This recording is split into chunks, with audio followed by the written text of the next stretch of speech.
ติดอัตตาว่าใจแจ้งกมลแม้นใครปลองได้คงสุขล้นชีวิตมีมองมนเกิดมาเป็นคนสมบูรณ์ดับหายเพียงร่างกายไว้ชีวาแต่กุศลผลกรรมธรรมาย่อมแปลงค่ากลายเป็นทุนส่งผลให้ทุกคนเวียนวนไม่สูญสุขและทุกข์เป็นไปตามทุนที่พวกคุณได้ก่อทำมา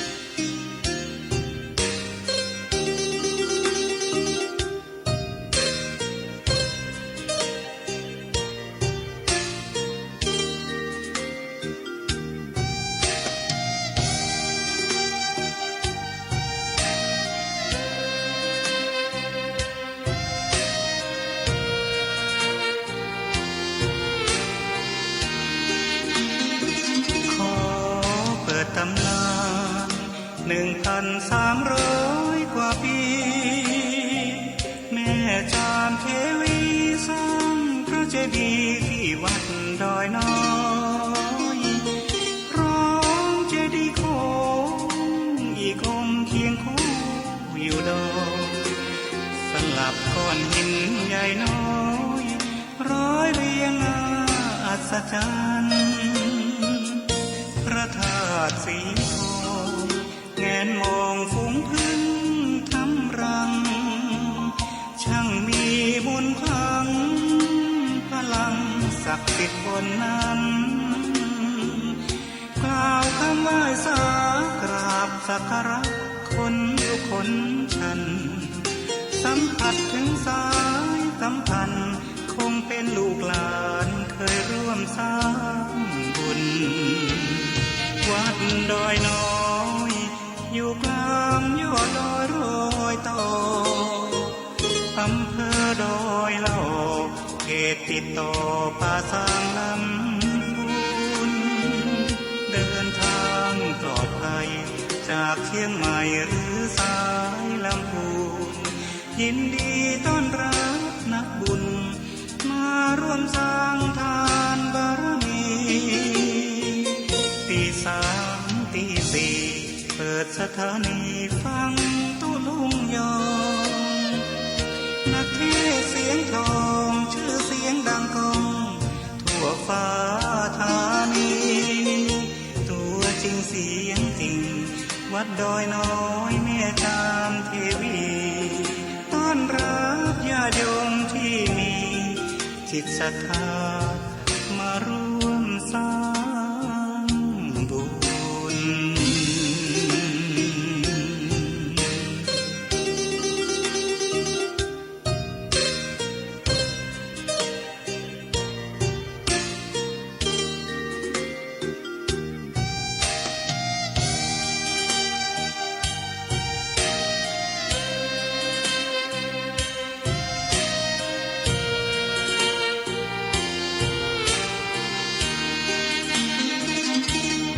วัดดอยน้อ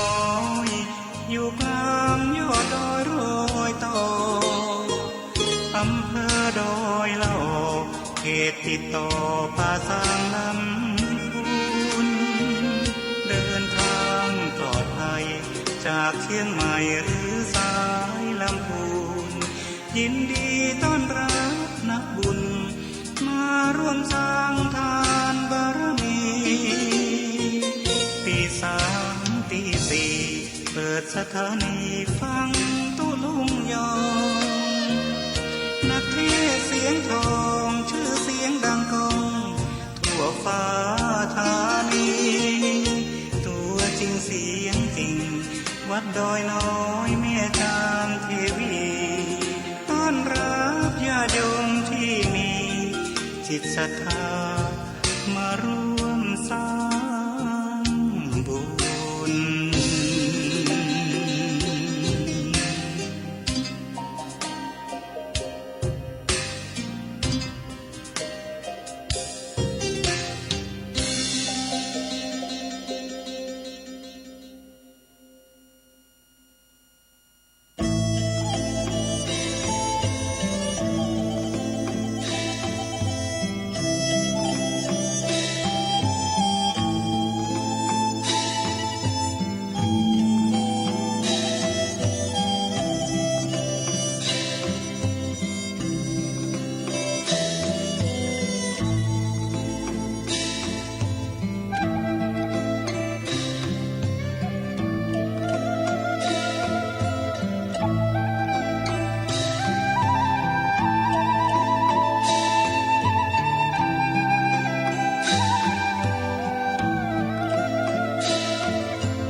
ยศและลาภหาไป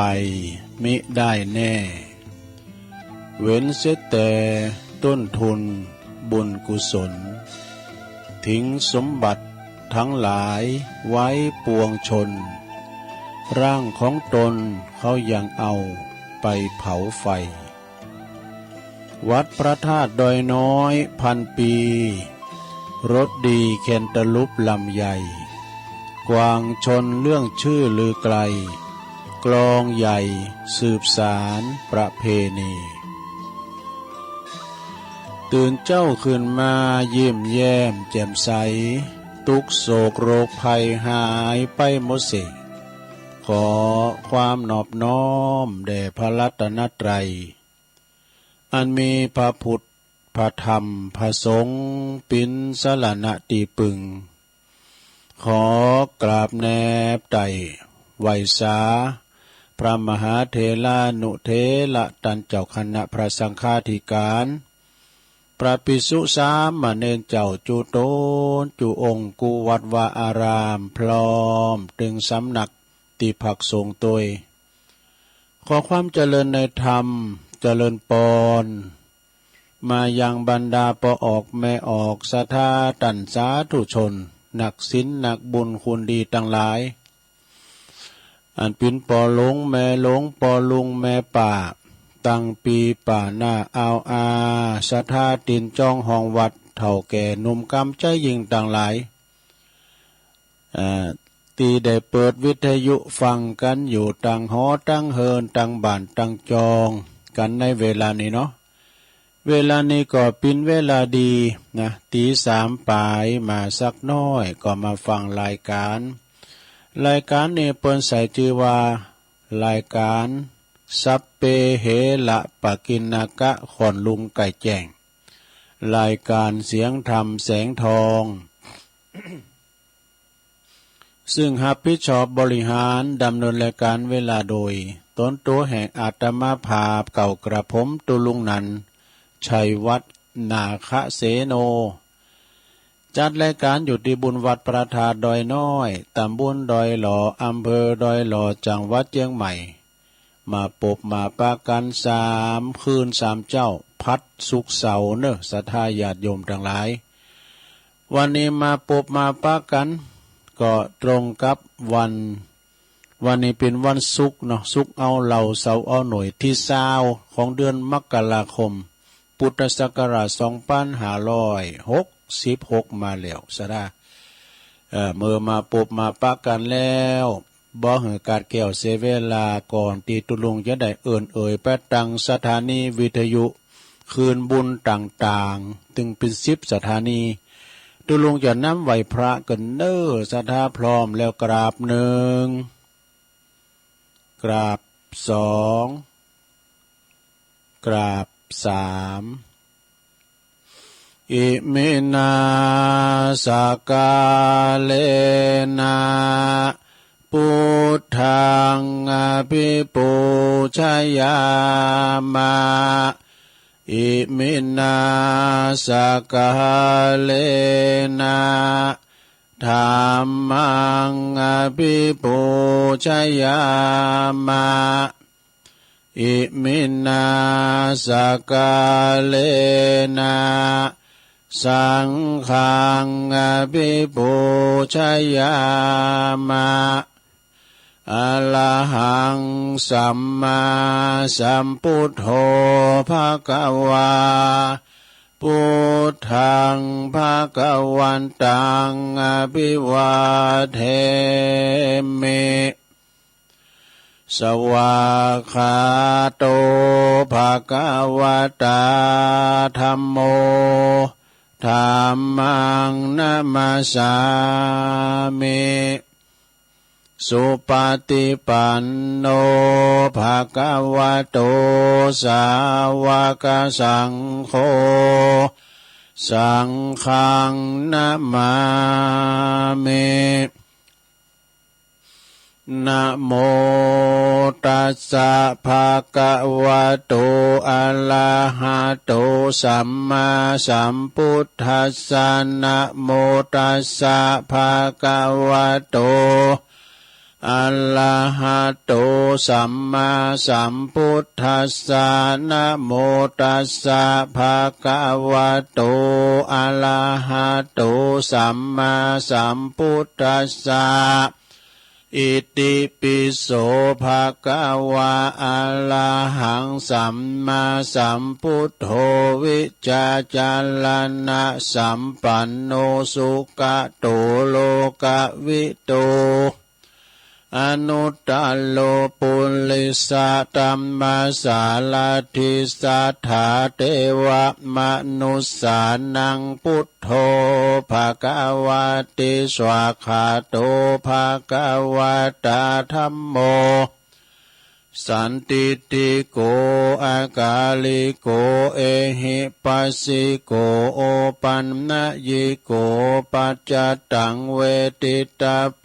วินโยหิติสุปฏิปันโนภะคะวะโตสาวกสังโฆ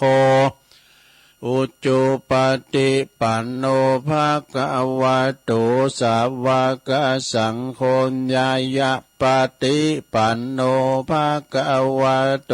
สาวกสังโฆสามิจิ ปฏิปันโนภะคะวะโตสาวกสังโฆญาติตังจัตตาลิปุริสยุคานิอัฏฐปุริสปุคคลาเอสะภะคะวะโตสาวกสังโฆอะหุนายโยปะหุนายโยตักขินายโยอัญจลิกาลนิโยอนุตตลังปุญญาเขตังโลกัสสาติจะยันโตโปธิยามุเลสักยานังนันทิวัตโนเอวังตวังวิจัยโยโหเหจัยยสุจัยยมังคะเลอัปปลาจิตตปันลังเกสีเสปัทวิปุคะเลอภิเสเกสัพพพุทธานังอากัปปะโตปโมทติสุนักตังสุมังกลังสุปาภาตังสุหุติตังสุขโนสุโมโหโตจะสุยิถังพรหมจาริสุปทักขินังกายกัมมังวาจากัมมังปทักขินังปทักขินังมโนกัมมังปณิทิเตปทักขินาปทักขินานิกาตวันนะละพันตัตเถปทักขิเนสัพพิติโยวิวาจันตุสัพพโลโกวินาศตุมาเตภวัตวันตรายโยสุขีติขายุโกภวะอัมภิวาตนาสีลิสานิจัง วุธาปัจจายโนจัตตารโอธัมมาวัฏันติอายุวันโน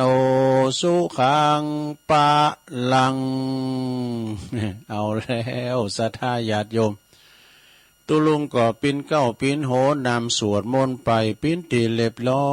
ยก็ขอกุณพาติตาไหลลัตนะผ่านแผ่วพาเกี่ยวเจ้าตั้งสามประการปกป้องคุ้มครองรักษาวัดวาอารามคงเกี่ยวตั้งสามพระภิกษุสามเณรครูบาอาจารย์ประพฤติวัดปฏิบัติธรรมสืบศาสนาอยู่กับวัดกวาเนาะมีสง่าราศีงอกงามไพบูรณ์ในพระศาสนาได้ปินลมโพลมใสของลูกศิษย์ลูกหาศรัทธาญาติโยมทั้งหลายปินเน้อนาบุญศรัทธาได้มาสักการะบูชากราบไหวเน้อพอออกไม่ออกศรัทธาก็เหมือนกันเน้อพอลงไม่ลงเขาก็ขอให้อยู่ดีมีสุขนะอยู่กินไปตานไปใจปินกำลังใจให้กับอีปอยแม่ที่อยู่กับบ้านกับจ้องเดินเหินไปไหนมาไหนบ่ได้เอาวิทยุปินกูนะลงเน้อนะฟังนำฟังทำไปนะใครฟังเพลงก็ฟังไป ภาคบันเทิงก็ฟังเพลงไปฟังซอไปเรียกอะหรือว่าศรัทธาญาติโยมใครฟังนำฟังธรรมมันถึงมีตั้งแต่ตีสามไปถึงคืนป่ะเนาะตั้งแต่เข้านอนนะเนาะก็เลิกฟังเอาไปตุลุงก็มาทำหน้าที่ธรรมะคือหน้าที่ก็มาจัดรายการในขณะที่บางคุณเนี่ยเปิ่นก็รับไหลอยู่ในห้วงแห่งความนิทรานะแต่มาตุลุงในโงนเนี่ยง่นง่านอยู่กับอันเนี้ยนะหนังสือนางหาคุณคว้าสาระธรรมพองคุณคว้านำธรรมกำเนี้ยต่างๆเนาะเอามาเล่าสู่จูกันฟังนะลงเนอะไปวัดตุลุงมาสอนต่อไป ขอประกาศและจือสถานีวิทยุเนอร์ในเครือข่ายที่เปิ่นหับสัญญาณรายการช่วงเวลาตั้งแต่ตี3 ถึง 5 โมงก็ดังต่อไปนี้เนอะขอบคุณสถานีวิทยุคลื่นพระพุทธศาสนาการศึกษาและวัฒนธรรมวัดฝายหินตำบลสุเทพอำเภอเมืองเชียงใหม่เนอะ FM 104.50 เมกะเฮิรตซ์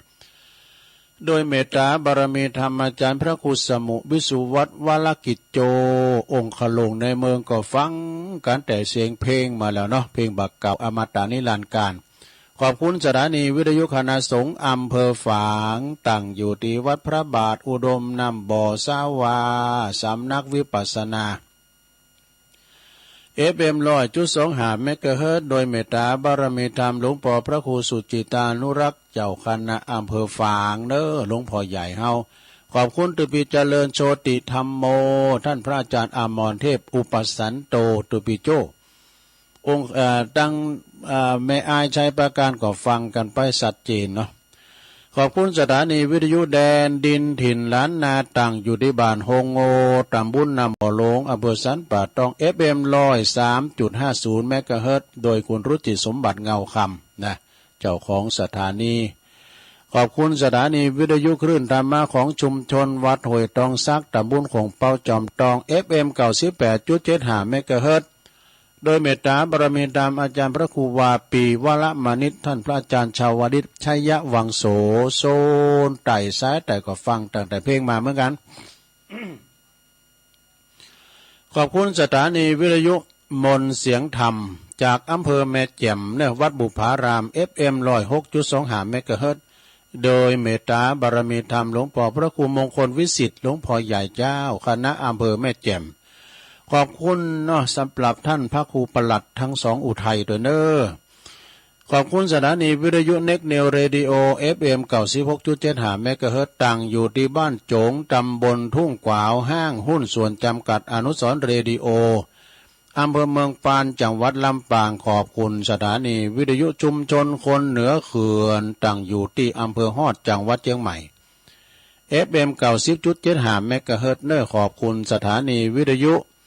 เพื่อการศึกษาและพัฒนาอาชีพ Radio Network FM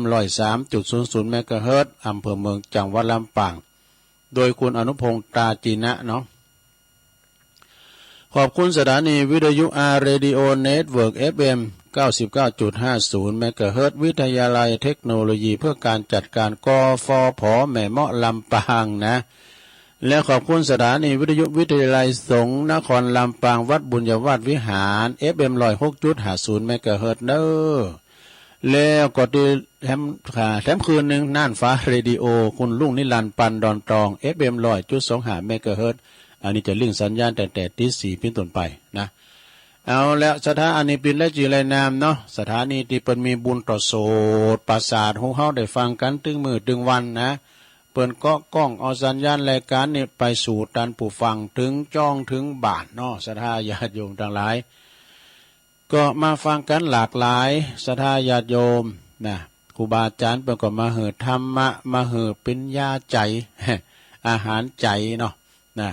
อาหารใจสำหรับคนที่เปิ้นตื่นเจ้าเวลาตัวเจ้าไม่ได้ออกสดอาจารย์พระครูอภิวัฒนวิกรมเปิ้นก็เปิดเทปตัวเจ้าไทยก็ปฏิบัติตามไปซะนะก็ฟังก็โมนดีตัวลุงก็ฟังนะท่านมหาบุญช่วยพองกาแล้วก็ครูบาอาจารย์ที่เปิ้นเป็นไทยเปิ้นก็มามาจ้าเกี่ยวกับรับตาภาวนาอย่างกะก็โมนดีซะนะฟังไปมันกุลสัตว์ได้เป็นระแบบเนาะก็ฟังกันไปแต่ภาคภาษาย่องได้มีกระตุลุงเนี่ยก็เนาะก่อนพี่ยังเนาะอนุรักษ์ภาษาวรรณกรรมนะภาษาย่องแต่คุณยองมาแล้วไผดีไหนจะมาแต่เป็นไทยไปหมดก้า อนุรักษ์ภาษานะโยมเนอะนะก็จะไปกายกันเนฟังกันไปเอาขอคิดนี้ส่งมาจากคุณโยมพี่น้อยนะพี่ยุพินหอมมาลาจากแม่หยวกคุกชีวิตสวนี่ลองฟังบอกเนาะ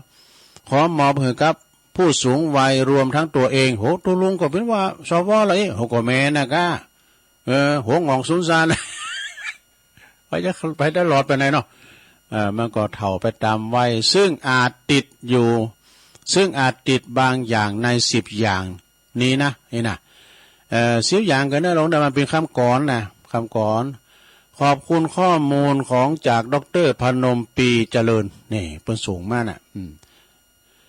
เป็นสวติดคุกไม่สุขสาร1ติดบ้านไม่ยอมทัวกลัวบ้านหาย2ติดหลานเลี้ยงแย่จนแก่ตายนะ3ติดนายหน้าอาณาทาสหมาแมวได้กะเนาะ4คือติดต้นไม้สวนในบ้าน5ติดงานจนวันนี้ไม่มีแผ่ว6ติดหมอนัดทุกวันอยู่นั่นแล้วติดหมอก็คือหมอนัด7ติดแกรวเนี่ย7ติดแกรวกับคนป่วยช่วยดูแลเนี่ย8ติดห่วงลูกหลาน8ติดห่วงลูกหลานใหญ่มิให้เที่ยวเปิ้นหัวเที่ยวละ9ติดเหนียวกลัวเงินหมดจะอดแย่อันนี้โกงเงินหมด 10ติดเตียงนอนสุดท้ายเสียดายแท้ส่วนคนแก่ติดวัดไม่ขัดใจติดวัดดีๆกันเนาะติดวัดดีๆไม่ใช่ติดไขวัดติดวัดทิ้งคุกเถิดเปิดประตูสู่โลกกว้างพบเพื่อนบ้างย้อนวันอันสดใสทั้งกินเล่นเต้นร้องท่องเที่ยวไปชีวิตใหม่สวขอให้งามแน่ขอทานเนอะเปิ้นสูงแม่นะโยมยุพินหอมมาลาพินหน่อยเปิ้นสูงแม่ขอทานเหมือนกันเนอะก็ต้องขอบคุณเนอะเอาทำอย่างนึงอันนี้สังเนี่ยเดียวกันเนอะอันนี้ศีลเสมอกันศรัทธาเสมอกันนะศีลเสมอกันจึงคบกันยืนยาวนี่พิจารณาคนคบคนแบบไหนก็เป็นแบบนั้นเพราะพึ่งเนี่ยนะพึ่งมาก็บ่เคยจวนแมลงวันไปตอมดอกไม้แมลงวันก็บ่เคยไปกินน้ำหวานในดอกไม้ของพึ่งเหมือนกัน ถ้าคุณนะผู้ว่าคุณอย่าคุณนะถ้าคุณอยู่กับคุณใจกว้างคุณก็จะมีสังคมอันกว้างขวางยิ่งขึ้นไปนะถ้าคุณอยู่กับนักปราชญ์นะคุณก็จะฉลาดแล้วก็คุณก็จะมีความรู้มากยิ่งขึ้นเนี่ยถ้าคุณอยู่กับคนบุญ คุณก็จะไม่เกิดจิตใจ ก็เกิดจิตใจเมตตามากยิ่งขึ้นนะ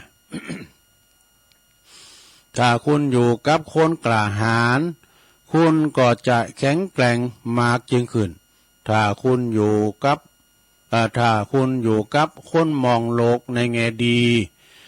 คุณก็จะมีความสุขมากยิ่งขึ้นเนอะนะถ้าศีลเสมอกันก็อยู่รวมกันไปได้นานถ้าศีลบ่เสมอกัน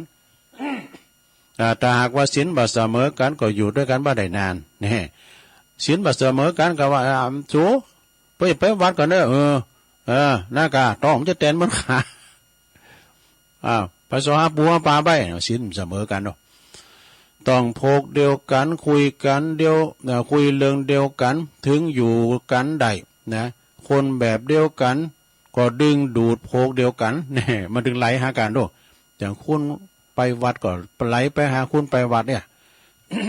คุณจะไปหายไปสนก็ไหลไปคุณไปหายไปสนคุณมักไอ้ก็ไหลด้วยหากัน มันถึงไหลหากันเนาะคุณชอบแว่น ชอบแว่นนี่อย่างคุณชอบแว่นเขาก็ไปจับกลุ่มรถสิ่งรถกันไปคุณชอบวัดก็โจรกันไปนุ่งขาวห่มขาวไปปฏิบัติธรรมในวัดเนี่ยทำเริงตีสอบเหมือนกันคุยเริงตีสอบเหมือนกันเฮาสนิทชิดเชื่อกับคนแบบไหนนั่นแปลว่าเฮาเป็นคนแบบนั้นเฮาเคยคุยนะเพราะว่าเฮาคุยเฮาคบกับไผแบบไหนแล้วสบายใจบ่อึดอัดนะบ่อึดอัดคัดใจบ่ฮู้ฮู้ไว้ว่าเฮากำลังกายเป็นโผกเดียวกันกับเขาเนอะแมลงวันแมงมุมนี่นะแมงมุมโหเขียวก็ตามมันบ่เคยไปจวนมันวันแมลงวันนี่มันบ่เคยจวนกันไปกินน้ำหวานไปตอมดอกไม้หาเกสรดอกไม้แมงวันมันไปกินเกสรดอกไม้สวยๆหรอกนะมันจวนกันไปไหนไปแต่ไปตอมของเหม็นของเน่าเสียนะแมงวันโหเขียวนี่นะพวกเดียวกันมันก็จะโจรกันทำในสิ่งที่ชอบเหมือนกันกึดเหมือนกันเนี่ยบ่มีไผติดบ่มีไผตักไผเตือนกันได้เพราะชอบเหมือนกันนี่ถ้าอยากรู้ว่าไผเป็นคนแบบไหนดูคนที่คุณเคยโดยคุณเคยคุยโดยกันกับไผน่ะสนิทกับไผนะเพราะถ้าบักใจโผกเดียวกันศีลบ่เสมอกันมันก็จึงคบกันบ่ได้นานหรอก เจอไหมว่าคุณคือค่าเฉลี่ยคน5 คนเนี่ย ตีคลุกคลีนะตีคุยใจเวลาอยู่รวมกันมากที่สุดนะลองมองและก็พิจารณาหาคนในชีวิตนั้นที่คุณใจเวลาอยู่กับมากนานที่สุดในแต่ละวันสินะคุณได้รับอิทธิพลมาจากพวกเขามากน้อยบ่มากก็น้อยนะถ้าคุณอยู่กับไผคุณก็จะได้เป็นสิ่งนั้นอยากจะเป็นผึ่งหรือว่าจะเป็นแมลงวันคุณก็ลองเลือกเอาเอง อันนี้ขอบคุณนะเพราะว่าเห็นทุกข์เห็นธรรมอมตะธรรมประเทศไทยธรรมะสอนใจอมตะธรรมเนี่ยอันนี้คุณแม่ทองคำพรหมมินจากอินทขินแม่แตงส่งเข้าประกวดนู่ เขาทาเหมือนกันนะแล้วจะมีน้ำลายอยู่นะสัตว์ก็วันใหม่ต่อไปเนี่ยของมีหลายอยู่ของแม่เดินเพนเขา ต่อไปเอาอย่ามาวาทำตุมีทำอยู่เนอะสัทธาตุลุงก็จะเอานี่มาเล่าทำกรรมหนึ่งเกินวันนี้จะน้อมนำบะมิธรรมตัวในวันนี้นะมิติธรรมเธอเอาไว้วันใหม่วันนี้มันมีเกตเล็กเกตน้อย เดี๋ยวตุลุงก็จะเล่าชาดกเรื่องหยางพองพระนันทเถระเจ้านี่พระนันทเถระเจ้านี่เป็นอนุชา อนุชาคือน้องต่างมันดาเรื่องนี้มีมาว่าเนอสทาเมื่อพระพุทธเจ้าตรัสรู้แล้วเสด็จกลับกรุงราชคฤห์ พร้อมกับพระอรหันตา20,000 องค์ดูไปโปรดพระปยุรญาติได้ทรงแสดงเรื่องพระเวสสันดรในวันแรกเสด็จถึงนะพอลุงเจ้าขึ้นมาได้นะพอลุงเจ้าก็ได้ไปโปรดพระพุทธบิดา ไปโปรดพระพุทธบิดาได้สำเร็จพระสักกะพระสักกะทาคามี ในวันที่2ก็ได้โปรดได้โปรดปิ้นพระอนาคามีและก็ในวันที่3ได้โปรดปิ้นวันที่3นี่ได้ไปโปรดพระนันทกุมารพระนันทกุมารนี่ปิ้นผู้ปิ้นพระอนุชาต่างพระมารดานะซึ่งก็กำลังจะแต่งงานเนาะเพิ่งได้แต่งงานวันนั้นนะแล้วก็ไปออกบรรพชาให้วะ พระนันทบรรพชาแล้วก็บปิ้นอันเจริญธรรมเนอะก็คือถึงแฟนกำลังแต่งงานเนี่ยเนาะ ก็บปิ้นอันนั้นปฏิบัติธรรมบัดนี้มีการเจริญธรรมนึกถึงกูข่างเต็มคิงเนี่ยนะกำลังจะแต่งงานกันกันเพราะนึกถึงแต่คู่อภิเษกนี่พระพุทธองค์จึงปาเสด็จขึ้นไปดีจันดีดาวดึงสวรรค์ดู และก็ในระหว่างตั้งเสด็จนั้นนะทรงบันดาลหือนันทกุมารนี่หัน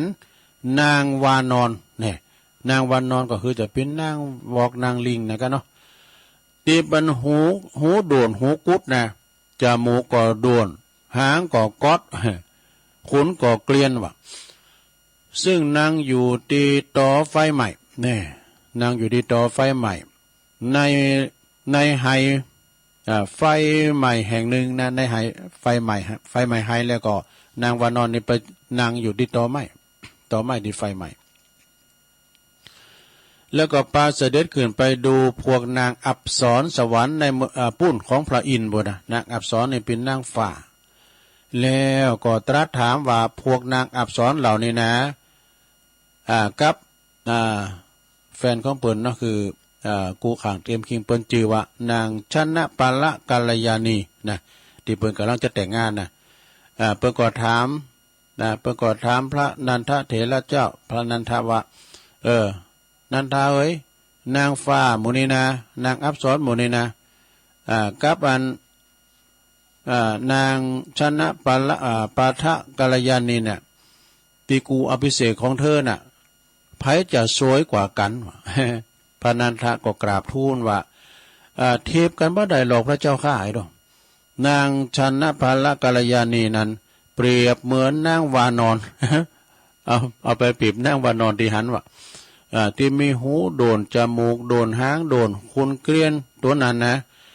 ไก่กันอย่ารีบเลี้ยวเนอะนางอัปสรหมู่นิงหามกำเหลี่ยวไอ้ดอกเนี่ยเหนือฟ้ายังมีฟ้าเหนือยามาฮ่ายังมีคาวาซากิ เหนือโดยติยังมีโดยเต่านะครับจึงตรัสว่าพระพุทธเจ้าจึงตรัสว่าถ้าอย่างนั้นเธอจะยินดียิ่งในเจริญธรรมแล้วก็รับรองหือใดนางอัปสรเหล่านี้เหรอเนี่ยถ้าเธอได้ปฏิบัติธรรมนะแทบหน่อยเธอได้มาอยู่ในเมืองสวรรค์เธอก็จะได้นางอัปสรหมู่นี้เองประมาณนั้นพระนันทกุมารก็เลยพระนันทก็กราบทูลว่าถ้าพระองค์ทรงรับรองนี่นะข้าพระองค์ก็จักยินดีในการประพฤติปฏิบัติธรรมต่อไปปฏิบัติพรหมจรรย์ต่อไปนี่นะพระพุทธเจ้าจึงปาเสด็จลงจากสวรรค์นะบัดจ้าเนี่ยพวกพระภิกษุทั้งหลายนี่ตุเจ้าทั้งหลายนี่ก็มาซุบซิบนินทากันกะนะพวกพระภิกษุทั้งหลายก็หู้เลิงเนาะก็ปากันเยาะเย้ยว่านันทะพระนันทาว่าโอ้เปิ้นเป็นลูกจางประพฤติพรหมจรรย์เปิ้นจางโบสถ์กะอย่าว่าอย่างนั้นพระนันทะนี่เปิ้นจางโบสถ์กะจางประพฤติปฏิบัติพรหมจรรย์กะไอ้น่ะเปอหือใดนางอัปสรบุญสวรรค์กะไอ้น่ะเอานางอัปสรสวรรค์มารอกะเนาะประมาณน่ะเปิ้นเยาะเย้ยดูตอนนี้น่ะพระภิกษุทั้งหลายเยาะเย้ยพระนันทะแล้วก็ปากันเรียกว่าพระนันทะ พระลูกจ้างว่าเป็นพระลูกจ้างเปิ้นจ้างโบสถ์จ้างอันปฏิบัติเองเนาะเพราะนั้นถ้าก่อนละอายใจเนอะจึงหลีกออกจากหมู่คณะไปอยู่เจริญธรรมแต่องค์เดียวเนี่ยบัดจ้าบัดนั้นก็สำเร็จเป็นพระอรหันตานี่พระภิกษุทั้งหลายเนอะก็เลยทูลถามว่าผู้บ่มีอุปนิสัยผู้มีอุปนิสัยแห่งพระอรหันตาอย่างนี้เหตุได้จึงกสันที่จะอยากซึกพระเจ้าข่ายนะจึงทรงเราพระพุทธเจ้าเลยทรงเราเรื่องเก่านะเรื่องเก่าอดีตของนันทะนี่นะในจัดแล้วปังหลังก่อนโน้เนี่ยเปิ้นเกิดมาปิ้นพระพุทธเจ้านี่เปิ้นเกิดมาปิ้นนั่นปอกาโง่ต่างนะแต่อันนี้เปิ้นเป็นล่าเนาะพระพุทธเจ้านี่จัดแล้วปังหลังเปิ้นเกิดปิ้นปอกาต่างนะก็แล้วก็นันทกุมารนี่เกิดมาเป็นล่าวะนะเป็นล่าก็ล่านี่ก็คือม้าแคะนั่นนะแล้วเฮาก็ต่างบรรทุกนะเอาหยังสินค้าบรรทุกใส่บุญลังล่านะไปเมืองตักกศิลาวะนะอยู่มาวันหนึ่งลาตัวนั้นนะได้หันนางลามันก็ชนะปาละกัลยาณีซึ่งก็เกิดมาเป็นลาในคราวนั้นนะแล้วก็เกิดติดอกติดใจบ่ยอมบรรทุกต่างวะเพราะว่ามันเป็นเมาใส่นางลานะผู้ที่ปิ้นปอกาโง่ต่างปิ้นปอกาต่างนะก็ในคราวนั้นก็จึงเอาเลืองนางลารอนะจึงเอาเลืองนางลารอถ้าเจ้าไข่กับไปดีๆนะเฮาจะหานางลาที่สวยๆหน้าขาวๆเหมือนกับหอยสังนี่วะเหมือนกับหอยสังมาหือ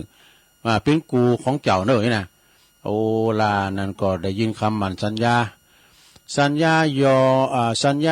อมแล้วก็ยอมบรรทุกเนาะที่แรกบรรทุกดูพอไปเมาลานะกะแล้วก็บรรทุกกลับมานะเมื่อกลับมาถึงตีอยู่แล้วเฮาก็บอกว่าจะหานางลามาหือนึนี่นะแต่ว่าเมื่อเจ้าอยู่ปิ้นกูกันแล้วเจ้าก็จักต้องมีลูกนะจักต้องมีลูกเกิดขึ้นมาหลายลูกหลายตัวอย่าที่เฮาเอาหือเนี่ยนะมันจะป้อกินมามีตะอีอ่ะและลูกเดี๋ยวมาลูกกินมันก็ไอ้น่ะสำเอาลูกมาขู่แล้วมั้งแล้วมันจะป้อกินลองคิดพอดูนะลา2 ตัวน่ะแล้วก็ลูกมันเกิดมาได้แล้วมันอย่ามาเอียมันถึงหามาหนักเมื่อไหร่แล้วมันถึงมีมาเอียแล้วสู้เขาแต่ป้อกินเลยนะเมื่อลาได้ฟังดังนั้นแล้วก็โอ้บ่ป้อกินแน่นอนจึงตัดความหักนั้นเสียวะนะมาในจาดนี้เฮาก็ได้มาทรมานเหมือนจาดก่อนนะมาในจาดนี้ก็ได้ทรมานเหมือนจาดก่อนดังนี้นะเรื่องนี้เปิ้นบอกไว้นะจะจบละเรื่องนี้เป็นตัวอย่างอันดีที่จะแก่ความหักของคุณเฮาได้โดยการที่ว่าหันหรือยังนะแล้วก็ยินดีได้ฟังเรื่องผู้ที่ดีกว่าคุณตีต้นหักนะเปิ้นว่าทำเหอะนึกถึงรายได้ของโตตึงมือตึงวันเนี่ยนะเฮาคนเดียวเนี่ยพอกินเลยนะจะเอาลูกเอาเมียเนี่ยแต่พอกินหรือไม่เนี่ยเอาเปรียบเทียบเปิ้นเนาะเรื่องนี้ก็จบลงไปนะก่อมป้อมมนต์สัตใดลงนะเรื่องนันทกุมาร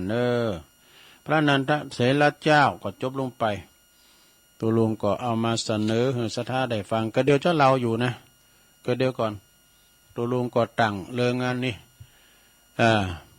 ว่าด้วยความโกรธโกรธทั้งเลยนะมันมีความเป็นมาอย่างไรความโกรธก็คือความโกรธโมโหโทโสนะลุงนะปิ้นจะได้ลองฟังกันเนอะมาเป็นอุทาหรณ์นะอันนี้ตุลลุงก็จะนำเอาพระพุทธภาษิตก็ว่าโดยความโกรธนี่เป็นคำไทยโคดนี่นะโคดนี่เป็นคำเมืองเนาะโคดนี่เป็นคำเมืองเนอะศรัทธาญาติโยมใจหินใจป๊อดนี่นะเนาะมันมีความขี้เกียจโมโหโทโสเนี่ย ความโกรธหรือว่าความโกรธนี่นะปวดตัวเป็นไฟดูนะโทสักขินาโทสะโมหะนะเปิ้นว่าคนพาลนี่ดอกแปลว่าปัญญาหน่อยนะกล่าวคำหยาบโดยวาจายอมสำคัญผิดคิดว่าตนชนะทีเดียวแต่ความอดกลั้นได้แต่ความอดกลั้นได้ปินอันความชนะของบัณฑิตผู้หู้แจ้งนี่สมมติว่าเปิ้นโกรธมาเนาะเปิ้นจะหินเปิ้นด่าเฮาปังเฮาด่าตอบก็เดียวถึงปีนเลิงอ่ะดอกกันเฮาดักให้ผากนี่น่ะเนาะตบมือข้างเดียวไม่ดังเนี่ยเนาะบุคคลฆ่าความโกรธได้ย่อมเป็นสุขเนี่ยย่อมอยู่เป็นสุขนะคุณเฮานี่จะมีขันติอย่างอื่นนักเอาเบาสู่นั่นได้แต่ว่าขันติในระงับอารมณ์เฮานี่นะยากเหมือนกันเด้อว่าเปิ้นว่าโตน่ะได้มันก็ถึงมีนะปุถุชนนะเนาะอย่างเน้นนะไปโดยกิเลสต่างๆเวลาไผมาอู่พิษหูนะมีความโกรธความเกลียดบางทีก็ยกโพกตีกันก็พอแล้วความโกรธความเกลียดได้เบิ้นครับรถปาดหน้าปัดหลังกันนะลุงมาตีกันกลางถนนก็มีนะ เพราะว่าความโกรธความเกลียดเนี่ยกันเนาะมันจับใจกันเวลามันเทงกันเทงกันถึงสองเบิ่งเฟืองฝ่ายกันเฮาย่างให้ฝ่ายหนึ่งนะโพเมก็ตามด้วยเนาะการว่ากันแบบนี้นะพูดแล้วคู่กรรมมึงกรรมไว้เนี่ยโอ้มันถึงหมดเนาะบุคคลฆ่าความโกรธได้ย่อมอยู่เป็นสุขคือฆ่าความโกรธใดนั้นยอมบ่โศกเศร้าเปิ้นว่านะพระอริยเจ้าทั้งหลายเปิ้นสรรเสริญและเยินยอการฆ่าความโกรธความโกรธนี่นะมีหลักฐานหากมันปิ้นปิดหากมันปิ้นปิดนะ มันอยู่ในจิตในใจผู้นั้นไม่เคยเกตน้ำเลยนะเนี่ยแต่ยอดมันพิ้นรสหวานวะ ยอดมันมีรสหวานวะนี่เพราะว่าถามว่าบุคคลฆ่าความโกรธใดยอมบ่มีใจเศร้าหมองนี่แล้วเปิ้นก็ว่า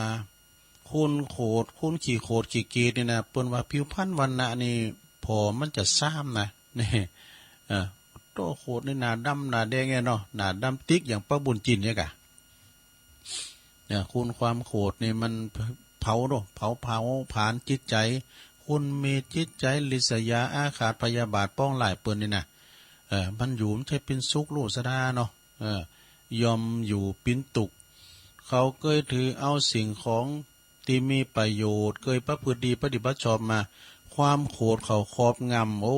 ความดีความงามความดีปิ้นประโยชน์นั้นหายไปหมดเพราะว่าคุณความโกรธนั้นเข็นฆ่าโดยกายวาจายอมถึงความเสื่อมสับนี่เสื่อมตึงสับแล้วก็คุณผู้ที่มัวเมาเพราะความโกรธนั้นยอมถึงความบ่มียศบ่มีญาติบ่มีมิตรและบ่มีสหายวะนี่ยอมเว้นคนโกรธเสียห่างไกลเนี่ยคุณขี้โกรธขี้เกลียดไปอยู่ไกลมานะเต้นไหนมันขวางบ่ไหนนะเนาะเต้นก่อนหินก็ขวางเต้นไม้ก็ค้อนขวางนะไปอยู่ไกลได้คุณดีนะโคตรน่าโจไว้นะเฮาก็ไม่เคยเข้าไก่ดูเนาะอารมณ์เป็นปกติก้าอีนะเนาะถ้าคุณที่อยู่ไหนก็ยิ้มอยู่ซุยมีกิเลสมีโทสะมนช้าหวานไผก็ใครเข้าไก่เนาะ ไผก็ใครเข้าไก่ปากมอคอมืนนี่นะเนาะถ้าคุณที่ยศถาบรรดาศักดิ์สูงนี่ แล้วเปิ้นก็แป้งหน้าจูไว้เนาะมียศถาบรรดาศักดิ์นี่อันนี้เฮาก็ไม่เคยเข้าไก่มันก็แล้วโกอู่พิษหูเปิ้น โกอุ้มเขาหูเปิ้นเนี่ยนะคุณโคตรก่อกรรมที่ทำได้ยากเนาะก่อกรรมทำได้ยากเมินทำได้ง่ายเนี่ยคุณโคตรนี่นะสิ่งที่มันยากๆเนี่ยทำได้ง่ายเนี่ยก็คือว่ากรรมมันควางก็เสียหายหมดทำได้ง่ายภายหลังเมื่อหายโกรธแล้วเขาก็ยอมห่อนเหมือนถูกไฟใหม่ดูเนี่ยโอ้ก็มากินแหนงแต่เนิ่มว่านี่เมาไอ้ไปหน่อยโคตรเตฮอเตโดยวันจันจ้อนบุ๊บมันหมอหายถลายปากมาหูคิงปวดทุวันนี้จะได้แปลงเฮือนแล้วนี่ ว่าโฮตีมันปัดโอ้ฝาออกเป็นด้านเป็นด้าน ก็มันไปหูเลืองอย่างเนาะมาแล้วก็เมามาก็บุ๊บลุกบุ๊บมีบุ๊บหมอบุ๊บเฮิร์นนี่นะโฮมเน็ตเลยอันนะพิธีโอตีอ่างแหละเมาแล้วก็ไปรับไปนอนนี่กันเนาะคนโขดย่อมแสดงอาการก้าวร้าวนี่ยอมว่าโวยวายคุณโขดนี่นะโตมันดื่มกูไผ่ลูกมันโขดมันนะแปลว่าเหมือนไฟแสดงควันก่อนแสดงควันก่อนให้ไฟนี่นะสนะญาติโยมก่อนมันจะติดนะมันจะมีควันออกก่อนลูกเอามาซูมไฟนี่นะเนาะคนเกิดก็คุณขี่โขดนี่ก็เหมือนกันเกิดขึ้นในการได้ยอมโขดขึ้นมาการได้เนี่ยขณะนั้นความโขดนี่ความโกรธเนี่ยเกิดที่จิตเขายอมบ่มีความละอายต่อบาปอย่างสักอย่างบ่เกรงโกรธต่อบาปบ่มีหิริโอตตัปปะกันเวลาความโกรธมาครอบงำจิตใจแล้วนะบุบลุกบุบเมบุบหอบุบเพลิน ด่าหมดพระสงฆ์องค์เจ้าไม่ได้เป็นคุณมาก็มาโขดมานาด่าหมดบอกว่าบะปิ้นแล้วก็บะมีความเคารพยำเกรงนะแล้วก็มีความโกรธครอบงำยอมมาแสดงบ่มีแสงสว่างแห่งปัญญาแม้แต่น้อยแต่กันเนาะสถานเนาะเพราะว่าจะได้เพราะว่ามันหนามืดแล้วนี่นะมันหนามืดยิ่งคุณขยากกินเข่านี่สบายในสถานเนี่ยการคุณขยากกินเข่านี่นะจะไปมันโขดมันเกตนะมันปุตโตขนาดลูกยังขาแม่เนาะสถานเนาะคนในนี่ได้ทำก่อนเนาะกูกองลำพันเข้ากองน้อยข้าแม่เนาะแม่เปิ้นก็นานมากุม นานมาซ่าเขานานมาสูงเขาให้แต่เนอลูกบ่าวกว่าไทยนะมืดหน้าตาลายหมดนะมันหิวเนาะเอาน้ำรูปต้องไปก่อนเนาะ ผมก้องหันแม่มาเนี่ยต้องมีความโกรธความเกลียดโยกไทยใส่งอนต่อแม่ตุ๊บไปมีแม่เปิ้นตายไปเหรอเอาข้าวกล่องไม้แกน้อยมันมันปอกกินเลยข้าวกล่องพิมพ์มาข้าวกล่องเนี่ยนะซะได้ปินโตก็ตามเด้อปินโตก็ตามเดินละวันถ้าว่าเฮาวันเต็กเน่นนี่นะเขาหุงนะกินแห่ดิมเสียงนู่ซะนะโอ้โตอันนี้ก็อ้างกับแม่เปิ้นก็โกลูกเปิ้นอิ่มนะกับข้าวกล่องน้อยเนาะเต็กจุนแน่นหลังจากมันบุบเมมันตายแล้วเนาะอันนี้มันก็มากวาดเขากินเขาก็ไม่เสียงสักเตอว่ะเมื่อกินเขาเมื่อก็ถึงเสียงเพื่อหู้คิงสายเกินไปเห็นแล้วเป็นคุณที่ว่าเพิ่นถ้าว่าคุณเฮาในนะเป็นลูกขาแม่นี่เปิ้นว่าขาปอนี่ลืมไปแล้วยังก็เป็นคุณที่ว่าเปิ้นว่าหามสวรรค์หามนิพพานนะไม่ได้พูดได้เกิดเลยนะมาไปขาเมก็ปิ้นโตดอย่างใหญ่อย่างลงกำแล้วนะอันนี้ความโขดเนาะสถานเนาะบุคคลใดถ้าว่าเปิ้นโขดมาเนาะเปิ้นโขดเปิ้นเกลียดเปิ้นด่ามางนนี่นะเปิ้นด่ามาเต็ดเฮาเนาะเฮาด่าตอบนี่ก็เดี๋ยวมาเด้อแม่ดูละคุยละคุยหมู่นะ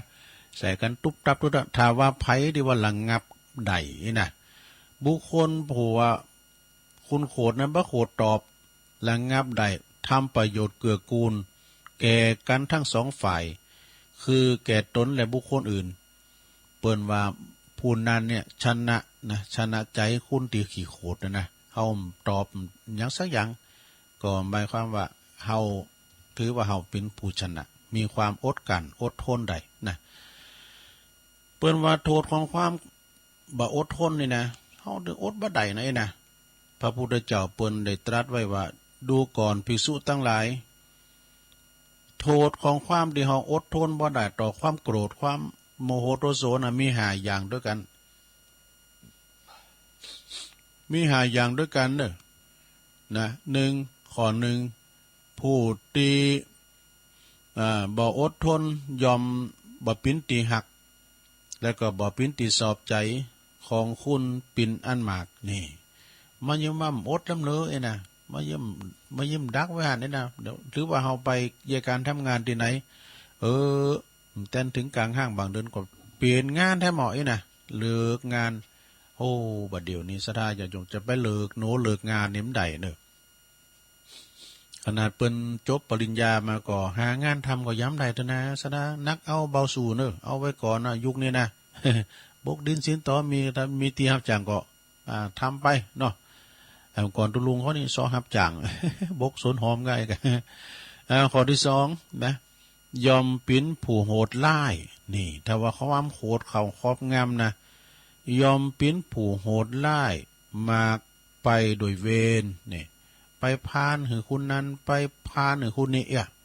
ไปต่อว่าบนเดือก็ไปคำหอคำเฮินบนเกตเปิก็ไหวเวรนี่นะยอมปิ้นผู้ได้เวรนะบนจะเวรเฮาไหวเวรเฮาข้อที่สามญาติโยมทั้งหลายเนาะมีห้าข้อข้อที่สามยอมปิ้นผู้ที่เดือดร้อนมากไปโดยโทษนี่โทษมันหนักคำแล้วนะความโกรธความเกลียดนี่นะคุณเฮาบางทีนี่ปุตโตคุณนิ่มใจนิ่มเตียงมันเวลาเอาอดกันว่าใดเข้าคอกไปจะหลายนะขนาดมาหาก็มีนะซะท่าเพราะอย่างเพราะว่าความโกรธนี่กะมันครอบงำในจิตใจเฮาถ้าเฮาอดบ่ได้เนี่ยก่อนตุลุงดู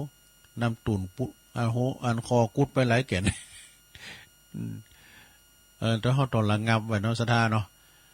ระงับไว้มีขันตีไว้นะข้อสามนี่ทำยอมปิ้นผู้เดือดร้อนมากด้วยโทษมันมีหลายอย่างข้อที่สี่เวลาจัดตายเนี่ยนะยอมลงลืมสติเนอะนี่ว่าเฮาคุณเฮาจัดตายนี่มันเพ้อไปหมดโอ้คุณนั้นเนี่ยเปิ้นว่าอันเปิ้นปิ้นผ่านป่าดอกผ่านป่าเปิ้นก็ไปตอดให้สุมานะ แล้วเปิ้นก่อน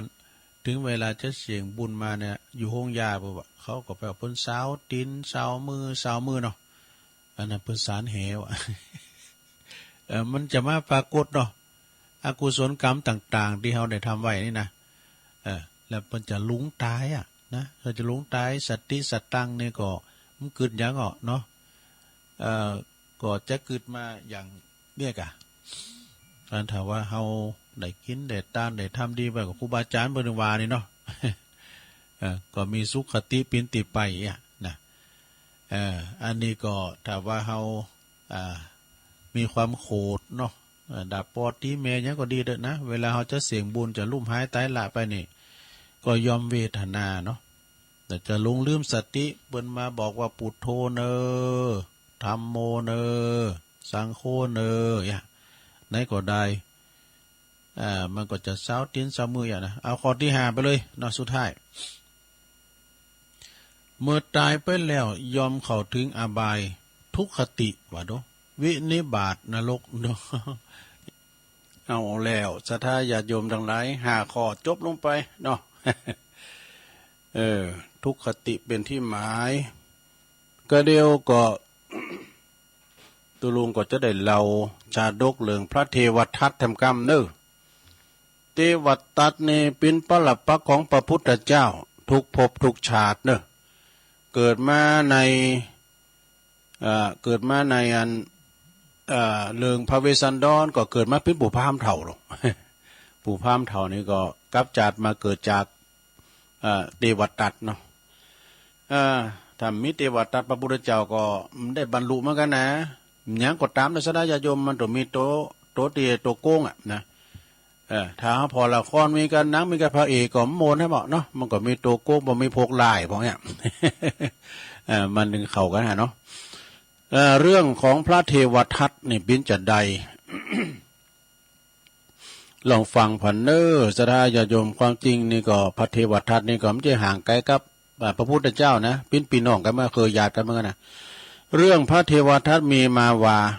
พระเทวทัตนี่เป็นฝ่ายสักยราชพวกสักยราชนะออกบวชพร้อมกันกับสักยราชกุมารหลายพระองค์เหมือนกันเนอะตอนนั้นนะแต่ว่าเมื่อบวชแล้วก็เป็นผู้ที่บ่มีภัยมาสู่มาหาวะนะมันมีภัยน้อมนำเอาสักการะมีลาภสักการะอีกนะมาถวายเหมือนพระสักยะ เหมือนพระสกยะอื่นๆนะก็คือได้ไปหับตาลนะไปมาตาลหายเด้อเนาะ ไปมารวมทำบุญเนี่ยนะก็คือมีลาภสักการะอีกอะปฏิวัติตัดนะจึงเกิดหาอุบายกะนะจึงเกิดหาอุบายคือประกอบเป็นไปประกบกับพระเจ้าอาชาติศัตรูกุมารกับมันอาชาติศัตรูกุมารนี่ก็คือว่าจะเอาอันปิ้นโผกเดียวกันนะก็คือพระเทวตัดนั้นได้สำเร็จฤทธิ์เหมือนกันเนอะสำเร็จฤทธิ์ปุถุชนนะก็คือหมายความว่าเปิ้นก็มีคาถาเนาะคาถาอาคมสามารถที่เอาอสรพิษทั้งหลายมาอยู่กับตัวเก่าได้อำนาจก็เปิ้นก่อนอาจจำแรงแปลงกายเหาะเหินเดินอากาศได้เหมือนกันนะทุกอย่างเนอะจึงได้จำแรงเนาะจำแรงแปลงกายมาเป็นกุมารน้อยจำแรงแปลงกายมาเป็นกุมารน้อยห้อยอันอสรพิษทั้งสี่วะดูอสรพิษก็คืองูนะที่มือและก็เท้ากับพันคอเนี่ยโดยอสรพิษตัวหนึ่งก็คือเอางูมาปันคอไว้กะ ทำแบบเป็นว่าทำปิ้นอันเทลิตสวมศีรษะว่ะสวมศีรษะตัวหนึ่งทำปิ้นผ่าสบายนะก็คือหมายความว่าเอามาอยู่บนโหตัวหนึ่งเอาทำปิ้นผ่าสบายสแหว่งเหมือนกับผ่าอังซ้ายกันเนาะ ตัวหนึ่งนะแล้วก็เหาะไปนั่งอยู่บนตาของอาชาติศัตรูกุมารนี่เมื่อว่าอาชาติศัตรูกุมารหันแล้วก็ตกใจกูกระโดดหนีว่ะนะจึงกายเพศพระเทวทัตจึงกายเพศปิ้นพระเทวทัตตามเดิมนี่ที่แรกในเปิ้นแถลงกายเป็นกุมารหน่อยหรอกอาชาติศัตรูกุมารมหันนั้นพระเทวทัตอย่างนั้นก็คือมาเหลื่อมใสว่ะมาเหลื่อมใสศรัทธาจึงเกิดจะปกครองพระเทวทัตจึงเกิดจะปกครองพระสงฆ์พระพุทธเจ้าทั้งหมดแต่เมื่อพระพุทธเจ้าบ่ทรงอนุญาตเนาะพระเทวทัตก็เลยผูกอาขาดแล้วก็ยุยงอาชาติศัตรูเนี่ยนะเจ้าอยากจะเป็นพญาเจ้าเมืองไอ้นะถ้าอยากจะเป็นพญาเจ้าเมืองก็ไปปลงพระชนพระราชบิดาอีกเปิดไปข่าปอว่ะส่วนวัดตนนี่ก็จะได้ปกครองจะได้ส่วนวัดอาชาติศัตรูนะก็จะได้เป็นพญาเจ้าเมืองแล้วข้าพระเจ้าอาจารย์เนี่ยนะอาจารย์จะได้เป็นพระพุทธเจ้าเองเนาะแล้วก็จะได้ไปปงพระชนของพระพุทธเจ้าโดยการที่ว่ามีต่างๆเนอะโดยอาการต่างๆคือข้างแรกเนี่ยนะพระเทวทัตก็ใจโพกขมังธนูเนี่ยไปหลอบยิงแต่ก็บ่สำเร็จนะครั้งที่สองก็ขึ้นไปบุญดอยบุญกิ่งบ่หินศิลากิ่งบ่หินบ่พาลุ่งมาตีบุญเขาแต่ก็บ่สำเร็จเนาะสะเก็ดผาเนี่ยมันแตกมาใส่พระเท้าพระบาทกันเนาะพระเท้า ใส่พระบาทเลือดจำนะเปิดจะถูกพระพุทธเจ้าแต่ก็มันถูกสักกรรมนะครั้งที่สามเนอะพระเทวทัตก็ปล่อยจ้างนาลาคิรีแต่ก็จ้างนะก็เลยมาสยบศิโลลาภแทบพระบาทของพระพุทธเจ้าครั้งสามนะสามเตอกันจึงได้ออกอุบายเนาะออกอุบายทำลายสงฆ์กะคือแตกแยกจากเป็นสองฝ่ายอันเรียกว่าทำสังฆเพศนะคือบะเหยสงฆ์บรรลุโบสถ์ด้วยกันไอ้เด้อเนาะแต่ความสามัคคีกันเป็นสองผักสองโผกันไปคือเป็นกราบทูลวัตถุเนอะพระเทวทัตนี่ไปทูลขอวัตถุ5 อย่างวะ5 ประการนี่ทรงบัญญัติวัตถุ5 ประการขึ้นมาว่ามีอย่างพองพระภิกษุอยู่แต่ในป่าภาวนาตลอดนะแล้วก็บิณฑบาตอย่างเดียวตลอดชีวิต อยู่ป่าตลอดชีวิตแล้วก็บิณฑบาตตลอดชีวิตแล้วก็ห่มผ้าบังสุกุลตลอดชีวิตแล้วก็อยู่โคนไม้ตลอดชีวิตห้ามกินเนื้อห้ามฉันเนื้อฉันปลาตลอดชีวิตนี่เมื่อพระพุทธเจ้าบะทรงหันดีโดยนะบะทรงบัญญัติขึ้นตามเตียนปฏิวัติทูลขอนะปรากฏว่าโดยตัดว่าของสี่อย่างห้าอย่างนี้นะตีไผชอบใจก็จงทำเถิดนี่นะเพิ่นก็ไม่ใช่ห้ามกันนะไผชอบใจก็จงทำเถิดเพิ่นก็บอกพระภิกษุทั้งหลายแล้วก็ออกจากตีหันมาเนาะออกจากที่เฝ้าเที่ยวอันพระเทวดานะออกจากที่เขาเฝ้าพระพุทธเจ้าก็เลยเที่ยวไปคือไปเกลี้ยกล่อมนะปลุกระดมปลุกปั่นภิกษุทั้งหลายกะหันดีหันชอบตามลัทธิของตนเนี่ยแล้วก็ประชุมสงฆ์ในพัทธสีมาแห่งหนึ่งในอุโบสถประกาศว่าถ้าไผหันดีวัตถุห้าประการนี่นะจงถือเอาสลากนี่จงถือเอาสลากแล้วก็มีโภกโบสถ์ใหม่ตูเจ้าโบสถ์ใหม่มี500 องค์ก็ว่าก็เลยถือเอาสลากเข้าไปผักพื้นโภคของพระเทวทัตอันนี้ตูเจ้าโบสถ์ใหม่เนอะเข้าไปพื้นโภคของพระเทวทัตปินอันว่าพระเทวทัตนี่ได้ทำสังฆเพศแล้วก็จึงหาบริวารไปต่อไปหาบริวารไปตีตำบลอะไรวะตำบลขยาศีสะนี่นะขยาศีละไอ้วะนี่ เมื่อพระพุทธเจ้าทรงทราบจึงโปรดให้พระสารีบุตรแล้วก็โมคคัลลานะไปแสดงธรรมนำเอาพระภิกษุเหล่านั้นกลับคืนมาโดยต่างอากาศ โดยต่างอากาศนะเปิ้นเหาะเนาะพระภิกษุทั้งหลายนะพระภิกษุทั้งหลาย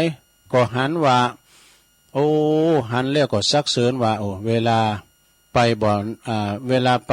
ก็บ่มีเวลาไปบ่มีบริวารเนาะเวลาปิกมานี่โมคคัลลาสารีบุตรก็นำบริวารมาเป็นอันมากมายพระพุทธเจ้าจึงตรัสแสดงเลิงลักษณะชาดกในอดีตให้ฟังแล้วก็ทรงแสดงอื่นๆอีกให้ฟังได้หลายชาดกด้วยกันเด้อลืมปิดเพลงกะมันจะลืมเนาะไม่น้อยไม่หยังก็เดี๋ยวก็โทรกะถึงไหนอ่ะแน่ เจ้าก็ว่าปิดสกรรมนะโทรศัพท์ในภายหลังเนี่ยต่อมาภายหลังพระเทวทัตก็ลุ่มป่วยเอาแล้วลุ่มป่วยลุงอยากเปิ้นก็สำนึกเนาะสำนึกผิดในตลอดมาก็อยากจะหันพระพุทธเจ้าจึงโภกลูกศิษย์นี่นะหามเต้งมาจากตีไก่เพื่อจะไปขอเข้าเฝ้าพระพุทธเจ้าพอพระพุทธเจ้าทรงทราบจึงตรัสว่านับแต่พระเทวทัตขอวัตถุหาไปแล้วยอมบาอาจหันเฮาผู้เป็นพระพุทธเจ้าได้นะก็คือว่าไม่ทางที่ได้ปะกันออกอีกนะเมื่อพวกศิษย์หามพระเทวทัตมาถึงนอกวัดพระเจตวันก็วางเตียงลุงกันเนาะอย่างแคร่นะพระเทวทัตก็นอนอยู่ในกิติในแคร่นะวางเตียงลุงเทวทัตก็ลุกขึ้นแล้วก็ย่อนเท้าย่อนตีนลงไปที่ปฐวีแผ่นดินนะทั้งสองปรากฏว่าพอเท้าแตะลงดินตัวอันเนี่ยเท้าทั้งสองก็จุ่มลงไปดินสรุปแผ่นดินสรุปกะเนาะแผ่นดินสรุปไปตามลำดับเนาะจนกระทั่งมาถึงคอถวายดูก้างจึงได้สติเลยขอโทษ ขอโทษพระพุทธเจ้าที่ลงเกินที่ผ่านมานะแล้วก็ลงไปสู่ในอเวจีนรกโดจนกระทั่งทุกวันนี้ได้แสนกับข้างหน้าจักได้ถ้าว่าป่วนจากแสนกับข้างหน้าจะได้เป็นพระปัจเจกโพธิอีกรูปหนึ่งว่ะบ่ได้มาเป็นพระโพธินะพระปัจเจกอยู่นะ ด้วยอานิสงส์ที่ได้บรรพชาในพระพุทธศาสนาเนี่ยแต่เปิ้นใจในใจอันวิชาไปทางที่ผิดเนอะไปทางที่บ่ถูกไปทางที่ผิดพร้อมหยังเพราะว่าไข่ปกครองสงฆ์ไข่ปิ้นพระพุทธเจ้าเบียดเบียนพระพุทธเจ้าตลอดเวลากิ่งบ่หินบ่พาลุงดอยมาก็ดีเอาจ้างนาลกิลิงไปก็ดีนะจะไปเหยียบไปยำพระพุทธเจ้าจ้างนายขมังธนูยิงก็ดียิงไปในปุตโตลูกศรธนูไปถึงที่พระพุทธเจ้ากลายเป็นเกสรดอกไม้หมดพี่นั่นดูเนาะคุณดังหลายเมื่อทราบข่าวว่าเทวทัตพระเทวทัตถูกแผ่นดินสรุปสู่ไปแล้วก็มีผู้ใจดีโทรไปว่าก็มีผู้ใจดีโทรไปพระพุทธเจ้าจึงทรงแสดงเรื่องชาติก่อนของพระเทวทัตหลายเรื่องให้คุณทั้งหลายได้ฟังนะ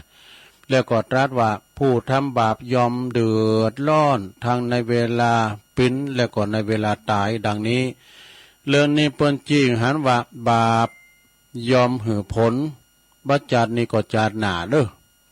แล้วก็บ่เวลาได้ก็เวลาหนึ่งนะจึงบ่ควรที่จะทำบาป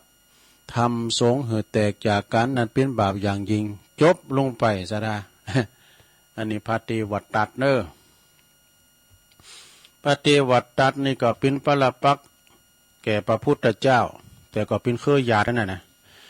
ก็เอามาเล่าสู่จู้กันฟังเนอศรัทธาญาติโยมทั้งหลายนะมีแหมหลายเรื่องที่เอามาเล่าสู่จู้กันฟังศรัทธาญาติโยมได้ฟังกันเนาะวันนี้ก็เป็นวันศุกร์เนอศรัทธาศุกร์เอาเราเสาร์ก็เอาหน่วยวันศุกร์สุกอกสุกใจเอาอันนี้ทำกรรมหนึ่งก่อนศรัทธาอันนี้คติคำคมคารมตุลุงธรรมพระครูพิสุทธิ์ธรรมสุนทรวัดบ้านใหม่กระหม่อมทองเปิ้นก็บอกว่านาสาระนี่พินจะได้ลองฟังเนอะก็เข้ากรรมแล้วกันเพื่อนนะตุปีธรรมไปก็พินเก้าพินกันพินสลาแปลงวิหารด้วยเปิ้นมีศีลไปดังติดดอกติดดงหนาแนบก้ายนะแปลงวัดแปลงว่าแปลงหรือประดับความงามของโบสถ์วิหารศาลาต่างๆเปิ้นมีศีลไปนั้นมีลูกศิษย์ลูกหาที่ปิ้นลูกใหม่ลูกมือก็หลายเนาะแปลงวิหารแปลงโบสถ์ที่หลายก็หลายตีนาสาระอันนี้ของตุปีธรรมวัดบ้านใหม่กับหม่อมท้องโบกขยอมเปิ้นว่า10นาสาวนาก็ยังบัดเต่านาจิตตังนาจิตตังในสระมันเหมือนกันหรอนะคุณหนึ่งจะเอาแบบหนึ่งคุณหนึ่งจะเอาแบบหนึ่งเนี่ยเปิ้นว่านาจิตตังก็คือหลายจิตหลายใจกันนะเนาะ10ฝังเศร้าฝังบัดเต่าฝังปลูกคุณธรรมนี่ฝังปลูกคุณธรรมฝังปลูกคุณธรรมนี่ก็อย่างนี้กับศรัทธาญาติโยมเนาะอย่างครูบาอาจารย์เปิ้นไปเข้าวัดปฏิบัติธรรมเข้ากรรมป่าเหี่ยวป่าจ้าก็ดีที่วัดที่วาลุคมูลกรรมก็ดีนะก็ไปปลูกฝังคุณธรรมอย่างวันเนี่ยนะท่านพระครูอาจารวัตรวิสุทธิ์พระครูอาจารวัตรพิสุทธิ์อันนี้เปิ้นเป็นเจ้าอาวาสวัดท่าตุ้มเปิ้นเจ้านักเลนนะเข้าไปสู่ที่งานเข้ากรรมให้ตุเจ้าพระเนนเขาได้ใจช่วยกันอบรมปลูกฝังคุณธรรมซะได้อย่าโยมเปิ้นได้ไปสอนหนังสือหื่นละอ่อนนักเลนไปก็เอานักเลนมาเข้าคล้ายๆเข้าคายมาอบรมเนาะละเด็กละอ่อนนะมาเล่านิทานให้ฟังพองกาปลูกฝังคุณธรรมต่างๆนะเนี่ยศรัทธาญาติโยมเขาต้องมีคุณธรรมว่ะแล้วก็10ทำชาว10ทำสาวธรรมบ่ต่อธรรมนุบำรุงรักษาเนี่ยอันใดที่มันเสริมส้มลงไปประกอบธนุบำรุงรักษาอย่างแต่ว่านี่ตุลุงเทพนี่เปิ้นอยู่วัดหนองเจดีนะเปิ้นก็ตุลุงเคยมานอนกุฏิเปิ้นหลายเตือกันมีการไม่งานวัดหนองเจดีเปิ้นนอนที่ตุลุงเทพนอนเนอะ มีห้องน้ำเนี่ยสบายแต่ว่ามันสำรุดสุโทรมไปเปิ้นแปลงว่ะธนุบำรุงกุฏิที่มันที่มันเก่าไปนะคำคาไปเดี๋ยวนี้ก็ใหม่ว่าพระธมว่านี่เปิ้นทำบุญตาลยะท่านพระครูวิรุณเขาไปหมดเปิ้นก็ไปทำบุญที่วัด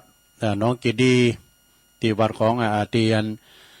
กุฏิของตุลุงเทพนะท่านเทพ ตุลุงเทพนี่เปิ้นอยู่หิมซ่านน้ำตัวน้องกีดีน่ะใหญ่แหละเปิ้นก็เอาอาหารให้ป๋าพองกาให้ไอ้ตาแดงพองกานี่เปิ้นตุลุงไปพอนะบอกโถป๋าเนี่ยรถจะใหญ่เลยลุงโธ่สุมาเนี่ยขาเขาเนี่ยยังน้อยไปอยู่เนาะป๋าที่น้องกีดีนะตุลุงเทพก็อาหารมาเรื่อยๆนะไอ้ตาแดงเนี่ยคือเต่า ไอ้ตาแดงมันปกครองว่ะนะมันเป็นใหญ่ธนุบำรุงแล้วก็10หาสาวหาบัดเต่าหาผลประโยชน์ ยังไม่มีผลประโยชน์เหมือนกันนะสดากันคัดผลประโยชน์ก็เอากันแล้วพิษกันแล้วผลประโยชน์ร่วมกันถ้าว่าหักหลังกันก้ามจังก้าเนี่ยคัดผลประโยชน์กันข้าเนี่ยก็ทำลายกันนี่ก็มีนะสดาเนาะ10โปรดสาวโปรดบัดเต่าโปรดพิจารณาไตร่ตรองพิจารณาไตร่ตรองกันเนิ่มยังก็ตามไตร่ตรองให้มันรอบขอบนะเปิ้นว่าเนี่ยนิสัยะกะละนังสายโยไอ้กะ ลุงก็ลืมมาแล้วนะ10คลองสาวคลองบัดเต่าคลองใจคุณนี่สะท่าเนาะคลองจิตคลองใจของสะท่าเจ้าบ้านอย่างวันนั้นเนาะว่าก็ครูบาลาเปิ้นถ่ายมาให้พอครูบาลาวัดผาเงือบเปิ้นพระราชทานเพลิงศพครูบาพันธ์ที่วัดพระบาทห้วยต้มพระพุทธบาทห้วยต้มโอ้ยคุณนี่2-3ปล่อยหลวงบ่เนี่ยนกฮัสดีลิงจัดงามเปิ้นเอาไฟเผาซะดานะก็เยอะบนแปลงเนี่ยมันจะน้อยๆนะซะดาเป็น4-5แสนบ่นะนกโตนำจะน้อยๆสมพงก็ว่าโอ้ก็เยอะมาซื้อมาก็เยอะมาเผาเงินลิ้นพองก็คือดีนะอันนี้เปิ้นปูจานะปูจาศีลธรรมกรรมฐานนะครูบาพันธ์เปิ้นก็สืบศาสนาต่อจากครูบาเจ้าวงก็เกิดพอแล้วน่ะตั้งแต่เปิ้นดำรงตำแหน่งปิ้นตุลงสมบัติจากว่าเปิ้นสร้างมาในกี่ร้อยล้านเกิดพอแล้วเนาะอันนี้ยังถึงล้านด้วยนกฮัสดีลิงเนี่ยเนาะเปิ้นแปลงวัดแปลงว่ามาพุทโธเฮิงจนได้เป็นอันดับ1ของประเทศไทยหมู่บ้านรักษาศีล5นะที่วัดพระพุทธบาทห้วยต้มตุลุงก็เคยไปช่วยงานนะสมัยพระครูศรีอย่างไม่น้อยเพราะว่าก่อนนี้เพิ่นอยู่วัดหนองสอยนะพระครูศรีอย่างลืมไปแล้วอาจารย์สมบูรณ์เพิ่นก็ซื้อหาลาเพจไปก่อนนี้ไปบวชเน้นพักร้อนเนาะตีโฮงเฮนพระบาทห้วยต้มนะแล้วก็โบสถ์เน้นเรียบร้อยก็เอาไปบิณฑบาตกะที่อันละอ่อนที่มันในโบสถ์นะมาขี่รถถีไปในศูนย์สานุนานกันนะ มันนางพินถอยพินกล้องเลยกันเนาะแล้วก็เน้นก็เตียวพินแถวพินแนวไปก็ลองถามเน้นน่ะสมมุติว่าเฮาตะวานเห็นนางไหวพระน้อยนะแต่ว่าฮื้อกะ เน้นตอนนั้นมันก็ว่าชินอบาพระโพ เปิ้นว่านะชินอบาพระโพหมายความว่านางไหวพระน้อยเฮกะต้องภูมาตุลุงก็กล่าวเอาโลกะชินอบาพระโพผู้ตนนางกันพี่แหละป่ะ เป็นจี้โดฮู้ภาษาเปิ้นได้หรอเนาะชินอนี่แปลว่านางนะ บานี่แปลว่าไหวพระโพแปลว่าพระน้อยชินอบาพระโพ ถึงไหนอันนี้ก็ถึงว่าครองใจคุณนะสำหรับครูบาพันธ์ก็ครองใจคุณ10กลสากลบัดเต่ากลวิธีนี่10มีสาวมีบัดเต่ามีจิตใจที่ประเสริฐนะสาราญาโยมใจเป็นพระใจเป็นธรรมนะใจที่ประเสริฐ10เปิดซะเปิดบัดเต่าเปิดใจกว้างเปิดใจกว้างๆนะลงนึนะเพราะเปิดใจกว้างๆจะไปพอกันนะแข่งหัวเข่านะคุณถ่อมก่อนเมื่อวานเนี่ยพอไปทางหน้ากว้างๆไปพอกันนะแข่งหัวเข่านะคุณเถ่าเมื่อวานนี่จะไม่ก่อนนะก็ฝากฟังไว้เน้อสดาญาติโยมทั้งหลายมีแถมอย่างหนึ่งนะสดาญาติโยมเอามาเราสู่จู้กันฟังเวลาตุลุงมีหลายอยู่นะเวลาตุลุงมีหลายอยู่อันใดนะฮะที่แม่เพ็ญจังหวานะ ทำบุญ9 วัดนะความจริงมีหลายวัดนะแม่เพ็ญก็โทรมาจะปิ้นเจ้าภาพทำเอาวันนี้มันได้เตะทำตัวเน้อเพราะว่าวันนี้นี่ก็เวลามันหน่อยเดี๋ยวตุลุงก็จะไปเข้ากำทำแล้วก็บอกในที่นี้เลยเนาะสดาญาโยมวันพุธในตุลุงก็ขอแปะกันเด้อวันพุธ เจ้านี่ตุลุงขอคืนเวลากันเนอเก่งอกเก่งใจแต่มันขึ้นลองเอี้ยนั่นมันได้จวยเปิ้นติ้มตีเนาะนอนโหกับหางนอนปูนในคืนหนึ่งแล้วปิกมาตะลอนแล้วก็ผูกนี่ก็จะได้เป็นนอนเขากำเนาะเพราะว่าวันผูกวันนี้กะวันนี้วันศุกร์ผูกกับผูกนี่วันนี้วันห่างบรรดาเนี่ยห่างโคกินโคตานห่างโคตานสายตานแตนนี่กะสะดาห่างโคตานสายตานแตนคุณก่อนนักก่อนไล่เปิ้นตานขันเข่าก็ได้จวยเปิ้นติ้มตีสะดาญาติโยมนะ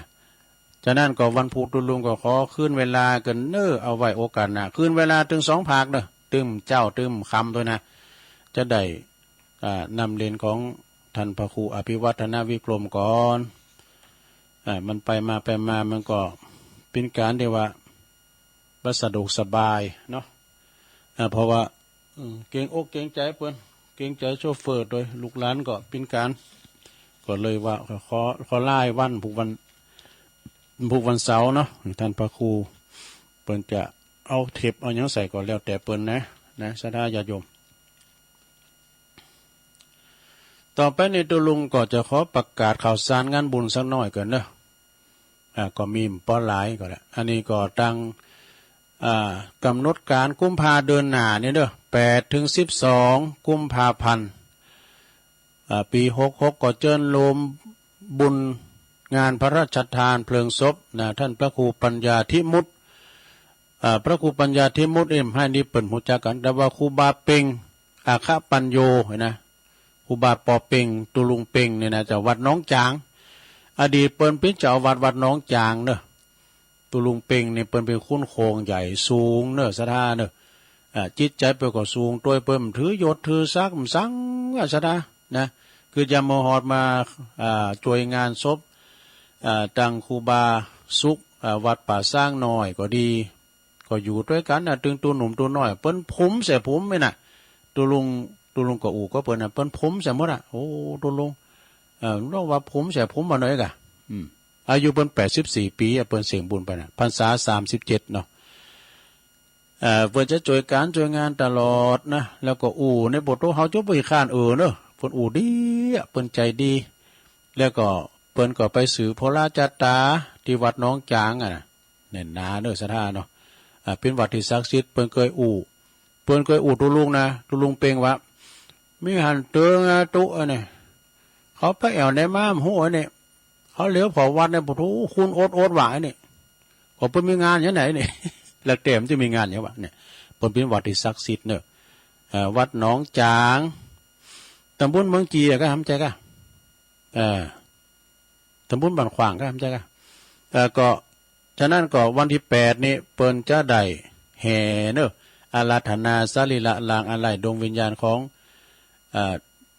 ตุลุงเปงหรือว่าพระครูปัญญาธิมุตติขึ้นสู่พระศาสตร์นกหัสดีลิงเนอะวันที่12 กุมภาพันธ์เป็นวันประชุมเพลิงศพนะฉะนั้นก็อันนี้แม่ครูลาวันกุยคำฝากประกาศครูบาเปงนี่เก้าเดิมเปิ้นอยู่บ้านเมืองจีไปดอกนะบ้านเมืองจีหลงไปเนาะ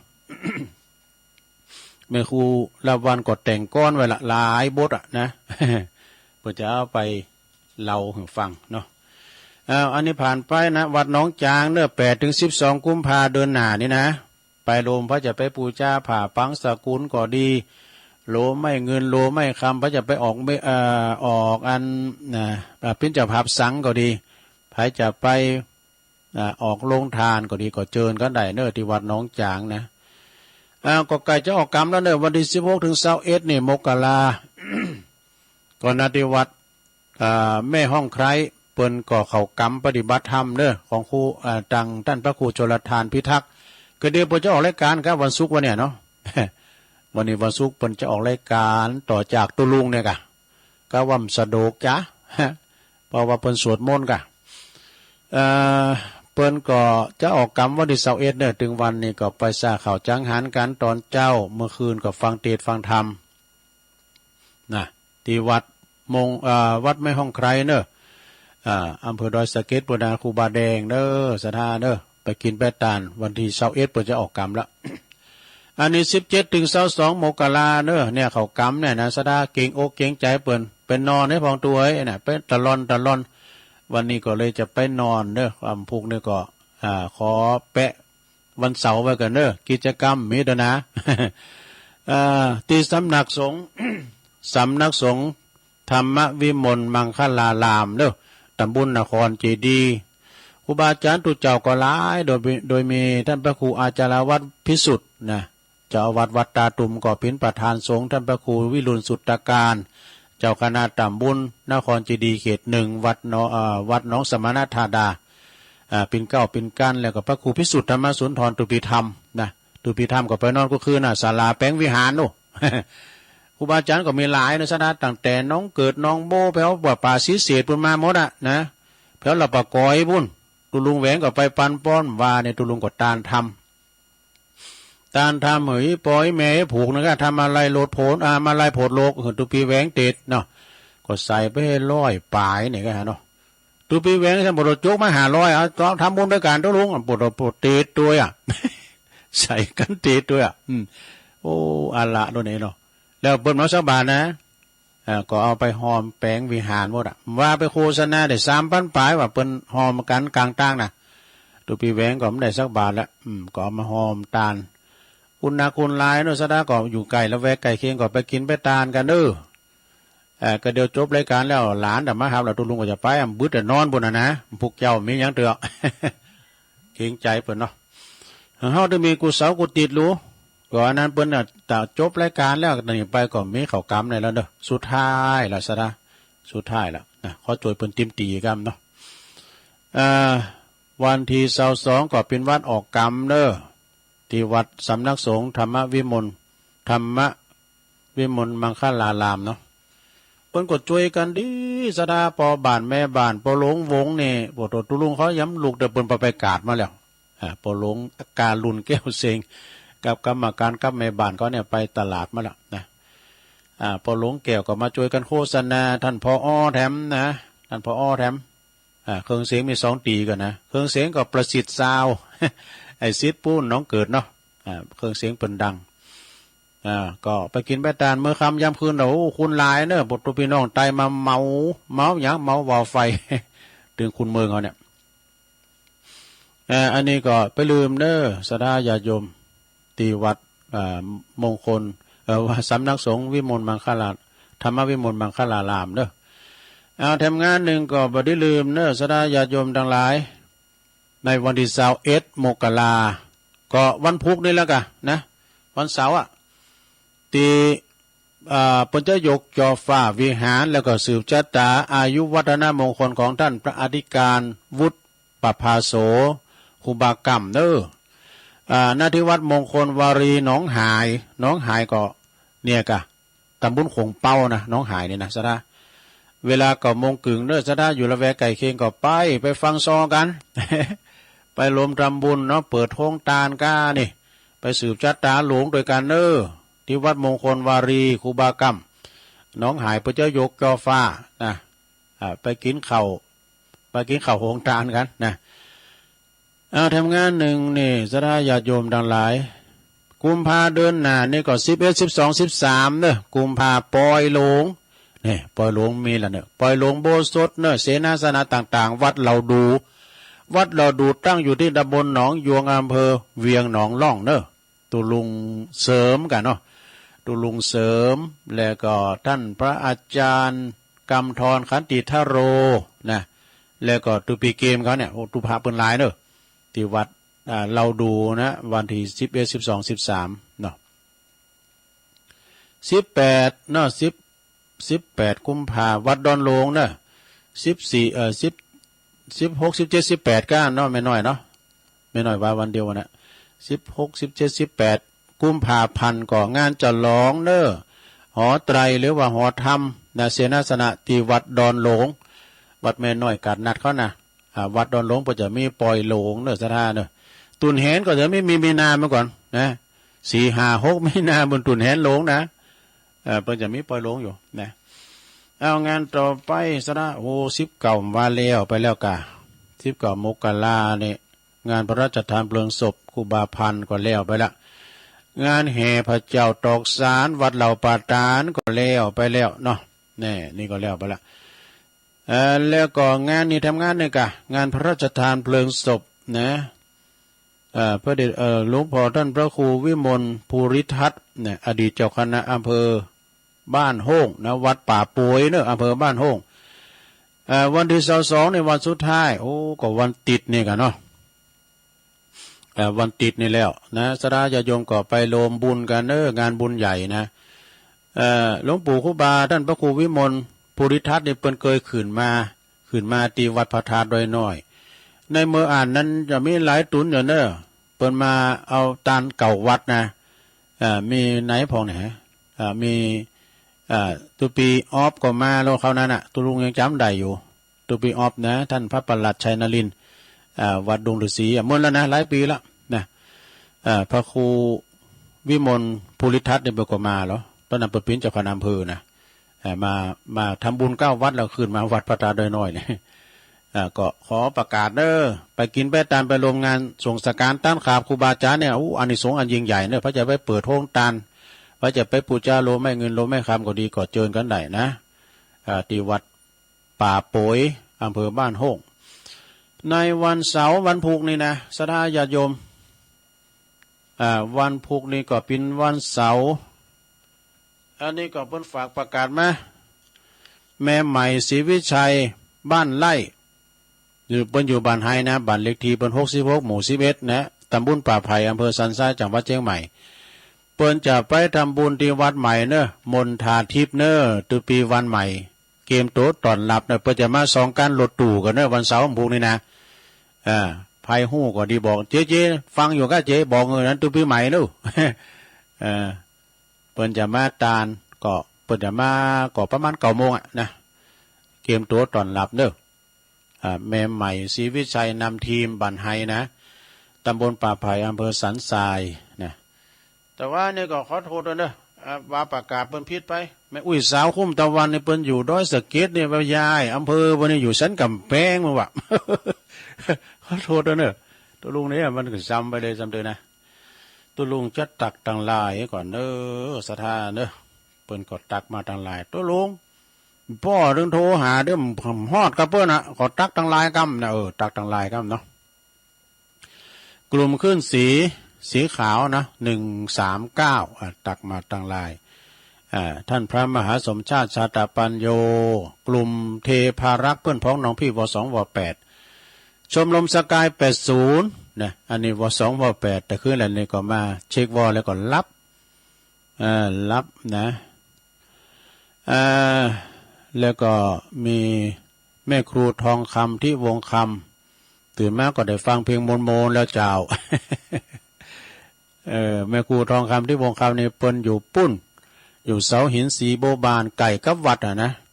ไก่กับวัดอันนี้ผู้นำบุญผู้นำบุญหลายตีเอาแล้วนี่ก็ไปกินไปตามโดยกันปุ้นไหนตุปูนจะไปพระบาทพระดอยเกิงกันเนาะพระธาตุดอยเกิงโบราณแปลว่าน้ำมาเกิงไว้วะ น้ำมาขวางเกิงอุตสาหญาโยมอย่างน้ำทะเลเป็นว่าน้ำอันนี้คืนเก่าคืนหลังเขื่อนผู้มีพลนะหลังจากเป็นปล่อยน้ำเกือบแห้งบ่ได้นี้นุนมาถึงเพื่อตำบลนาคอเรือเป็นสถานพื้นทะเลตุลุงเขารถตู่ไปมันได้แล้วนะจะไปที่วัดครูบาศรีครูบาบุญศรีเดี๋ยวนี้ต้องแห้งแล้วจ้ะ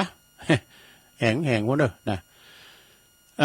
แม่ทองคำพรหมมินอันนี้ก็เปิ้นก็ตักมาต่างหลายขอบคุณอันนี้เปิ้นเอาแต่คติธรรมมาให้ฟังเหมือนกันนะแม่ศรีนวลสีจมครับปุ้นเปิ้นอยู่สันพระเจ้าแดงก็เนี่ยลืมไปแล้วเปิ้นจะมีปล่อยหลวงนะบ้านเปิ้นแม่ศรีนวลสีจมเขาเนี่ย ไม่อายเปิ้นนะไม่อายปูเปิ้นฟังตลอดว่าไว้สาธุลุงเจ้าอันนี้แม่สีนวลสีจมฟังอยู่เนี่ยขอบคุณด้วยแม่ถ้าได้ฟังอยู่ฮะแม่พลอยมณีนี่เป็นอยู่บ้านป่าหาบ้านป่าหานี่ก็มีหลายกะแม่หลวงสุมาลังกาพินเขานะเพิ่นก็ฟังอยู่แล้วก็ตั้งบ้านดอนป่าแต้นบ้านป่าแต้นเมืองจีเนาะแม่โรยเขาในพี่น้องกันแม่โรยป้อมมะลิเขาเนี่ยนะแล้วก็ หน่อยนั้นทหารเก่าก็หายไปนี่ แม่หลวงสุมาลังกาพินเดินได้กับภาษาตุลุงฟังอยู่เจ้าอันนี้อยู่ป่าหาเหมือนกันเนอะ ปีไอบรรจงกันทวงอันนี้ปีไอแต่โหเฮาน่ะนำดิบเนื้อเนอะนำดิบเนื้อนี่ก็อยู่ปงแก้กันเนาะปงแก้เด่นจ่าปงแก้เนี่ยกับภาษาตุลุงเนอะฟังอยู่สุดยอดครับผมเนี่ยแม่เดือนเพ็ญทิมวาง แม่เดือนเพ็ญนี่เพิ่นก็จังส่งขอความมาเหมือนกันเด้อนะคติธรรมเปิ้นอยู่ปุ้นน้องหานำบ่อหลงบ่นะบ่เล่งนาลงกิตติวงศ์นี่อยู่แสนตุนมือเด้อ แสนตุนมือกับพี่น้องตุลุงก็มีหลายนะหน้าทมเขาหน้าหอมไก่เขาเนี่ยหลายอยู่นะว่าก็พี่น้องตั้งห้องหาหลง ว่าก็ป้าปีนั้นนัดเราอดีตตุลุงน้องปุ่นนะหวยห้องหาโลงปีนั้นนัดก่อปิ้นจานไปลำเลยนะปิ้นปอาจารย์แล้วก็ปิ้นผู้ฮับเมาก่อสร้างนะโทษเจริญรุ่งเรืองเหมือนกันเนอะว่าปะการเอ็มได้ปะกันไรว่าน่ะเนาะอันนั้นทุนานไม่ใช่โอ้ก็แม่นะกะนะโอ้จำผมมาได้กะ ปีนั้นนัดนะอดีตตุลุงปุ่นห้องหาโลงเอาก็ถามว่าหูจักกันไอ้หงโยนกันหูจักกะไอ้นี่หูจักกะไอ้นี่ปฐมหูจักกันหลายกะท่านมหานลินทร์เขาเนี่ยเนาะพอเล่งนาลงเนอไหวสาครับตุลุงฟังอยู่พี่น้องตังโบกก้างสันกำแพงโดยนะแม่ไข่แก้วยายไข่แก้วอันนี้เปิ้นก็ฟังอยู่เนอเปิ้นอยู่บ้านเซ็งนะตำบลบ้านแป่นเนาะบ้านเซ็งตุลุงเจ้าไหวสาเจ้ายายฟังอยู่เนอนะยายไข่แก้วอันนี้โยมยุพินหอมมาลาปีน้อยอันนี้อยู่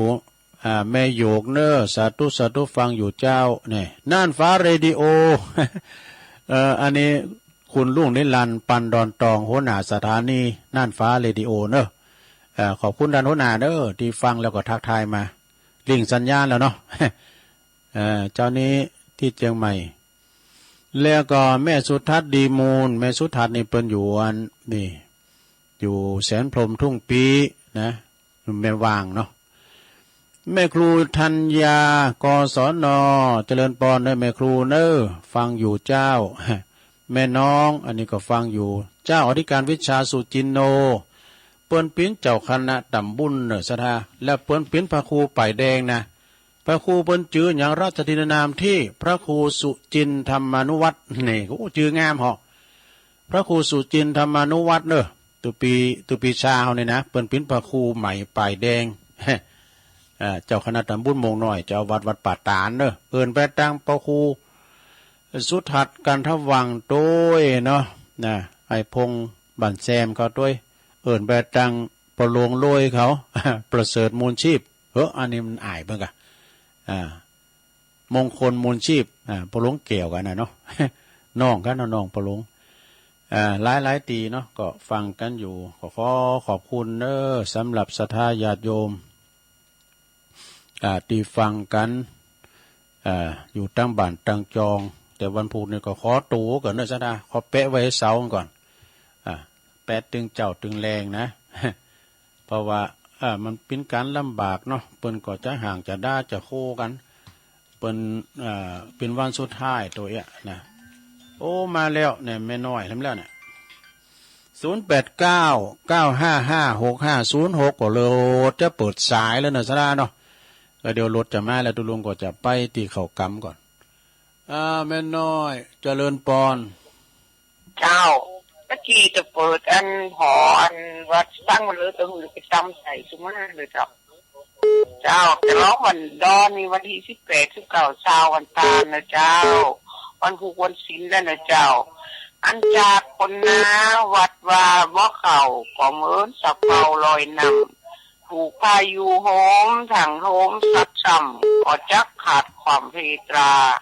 ไปละสินเล่งพอเมศรัทธาไปละวัดว่าไปกันของเจ้าศรัทธาบอกไปเนนใดหนึ่งเข่าคิดอยู่ในเจ้าเนินนายพอจะอานาศรัทธาตั้งหลายโจรกันไปสินเล่งเนื้อเจ้าสีนอกกว่าสาเอาอาหนุ่มเท่าอีลูกเจ้าลูกเน้นอาหารสันเจ้าอาหารสันเพ่นตูเจ้าลูกเน้นบ่มีสันเจ้า มีเวลาวังก็ไปสาเขาโควิด19ในวัดบ่มีคนทุกข์คนจนบ่ว่าสิทธิถ้าโอกาสมีไปละวัดเจ้ากำยองวันละกำจะขี่จะต่อยไปไหนสมูนะเจ้าวันนี้เป๊ะนะเจ้าเป๊ะตัวตุลุงนะเจ้าไอ้สาเจ้าสาธุแปะด้วยกัน อ้าวไวสาครับครับผมกับไวสาครับผมลุงครับผมครับอันนี้เปิดกับเป็นคติเนาะว่าอย่าลืมบุญอย่าเฮ้อละทางบาปเฮ้อแหบทางบุญอย่างที่หลวงลุงว่าไปเป็นคติธรรมบ่มีพระพุทธเจ้าก็บ่มีเทวทัตเนี่ยมันกักหนุนกันไปมันข้ามกันก่อนเหมือนนั้นพระเอกพระรองพระเอกก็ตัวโกงนั่นแหละเอาฟังละครแล้วก่อนมันมีตัวโกงหรอมันเรื่องตัวโกงนะคนจังว่านะตัวโกงนะมาออกมานี่เนอะมืออย่างกินแน่ๆมีตัวโกงนางเอกก็มีตัวโกงพระเอกก็มีตัวโกงค่ำก็จะไปดูท่านมีตัวโกงก็ขึ้นโมนะนี่ได้มันหมอม่วนนะมันหมอม่วนถ้าไผ่ไข้หูดีเราไปลองดูหนังเรื่องวันลีเรื่องย้อนหลังของเด็กหญิงวันลีเนี่ยนะจะหูกันเนาะครับผมวันนี้ก็หลวงลุงไปทางได้ก็เดินทางสวัสดิภาพปลอดภัยนะครับโอ้ขอบคุณพระอาจารย์เน้นหลักหนักๆเด้อวันนี้บอกมีกิจกรรมวันพุธนี้บอกมีกิจกรรมแปะไว้ก่อนแปะไว้ก่อนครับโอ้เสียดายเนอะเสียดายญาติโยมประทานกิจกรรมแต่ครับผมแต่ไว้สารนักนะครับผมขอบคุณครับผมไว้สาครับสมณเณรเอาหลักเขาเด้อนักปราชญ์เหมือนกันเด้อนี่ก็เปิดมาออกทุกวันอังคารเมื่อคืนนะเจริญปอนพระเจ้าตุลุงแม่เพียรนะจ้าเอาเลยครับพระเจ้าแสงไฟสว่างตาจะทำหน้าสว่างใจสว่างตาได้แสงไฟสว่างใจได้แสงธรรมเจ้าชัดเจนด้วยกันจากตุลุงเด้อนะครับไปเลยตุลุงโอ้ขอบคุณแม่เพียรเด้อจ้าว่าเจ้าทำบุญเก่าวัดก้าเนี่ยสโลแกนไปหรอเจริญปอนติดแล้วเดี๋ยวกันนะโอ้ปฐพจน์ซีแล้วปอบุญตันมาแล้วฟังเงี้ยตรงนี้ป่าไล่ฟังวันการงานกันนะตรงได้การงานก็ความจริงก็ไม่ร้ายคือเก่าเหมือนกันอะไรก็ดีไปเหมือนกันนะโอ้มันนะสามยอด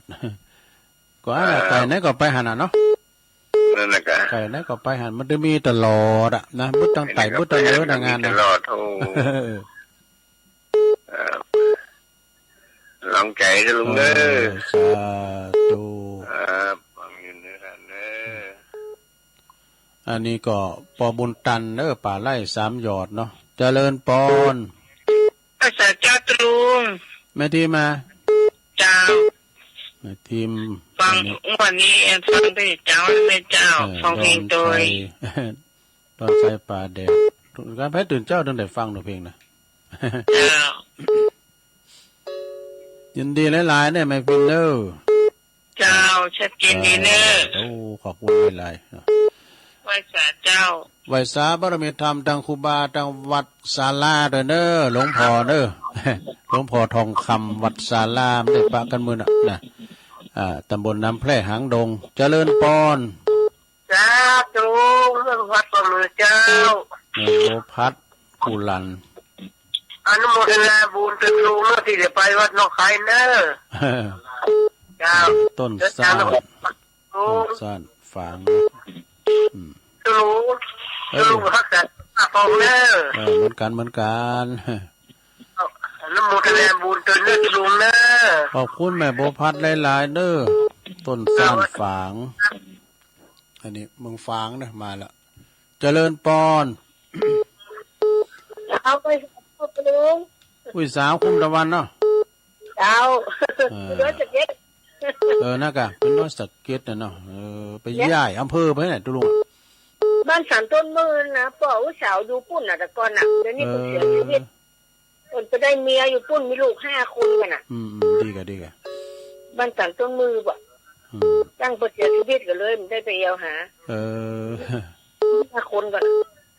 ตุลุงก่อนพี่น้องมีบุญหลายกะมึงฟังมึงกระจัดกระจายกันไปแม่คำน่ะคำแต่แม่นพี่น้องกันแม่นว่าแม่คำน่ะเพิ่นเป็นพี่ของเมียเพิ่นน่ะเมียป่อแม่ใหม่อ่ะดีแล้วแม่ใหม่นะแม่ใหม่ของผู้สาวประดูปุ่นจะป่อไปเอาเมียอยู่ปุ่นมีลูก5 คนก่อนยินดีแม่อุ้ยสาวคุ้มตะวันเด้อพี่น้องปูนบางฟังไม่หลายวะ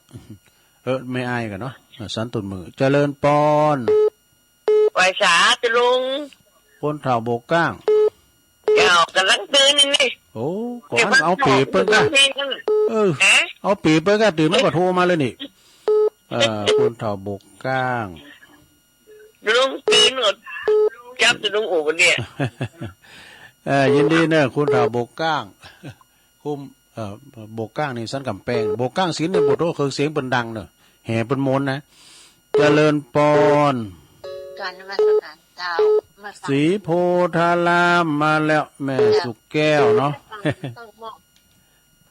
เพลงเจ้าโอ้ลูกเจ้าเฮ็ดแต่เนาะลูกเจ้าลูกมันต้องลูกเตอมันเจ้าอยู่เจ้ามันหนาว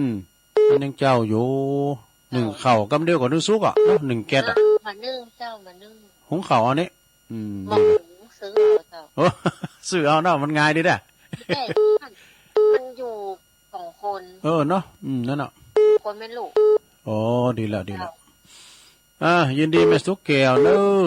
สารพีศรีโพธารามขอมาแถม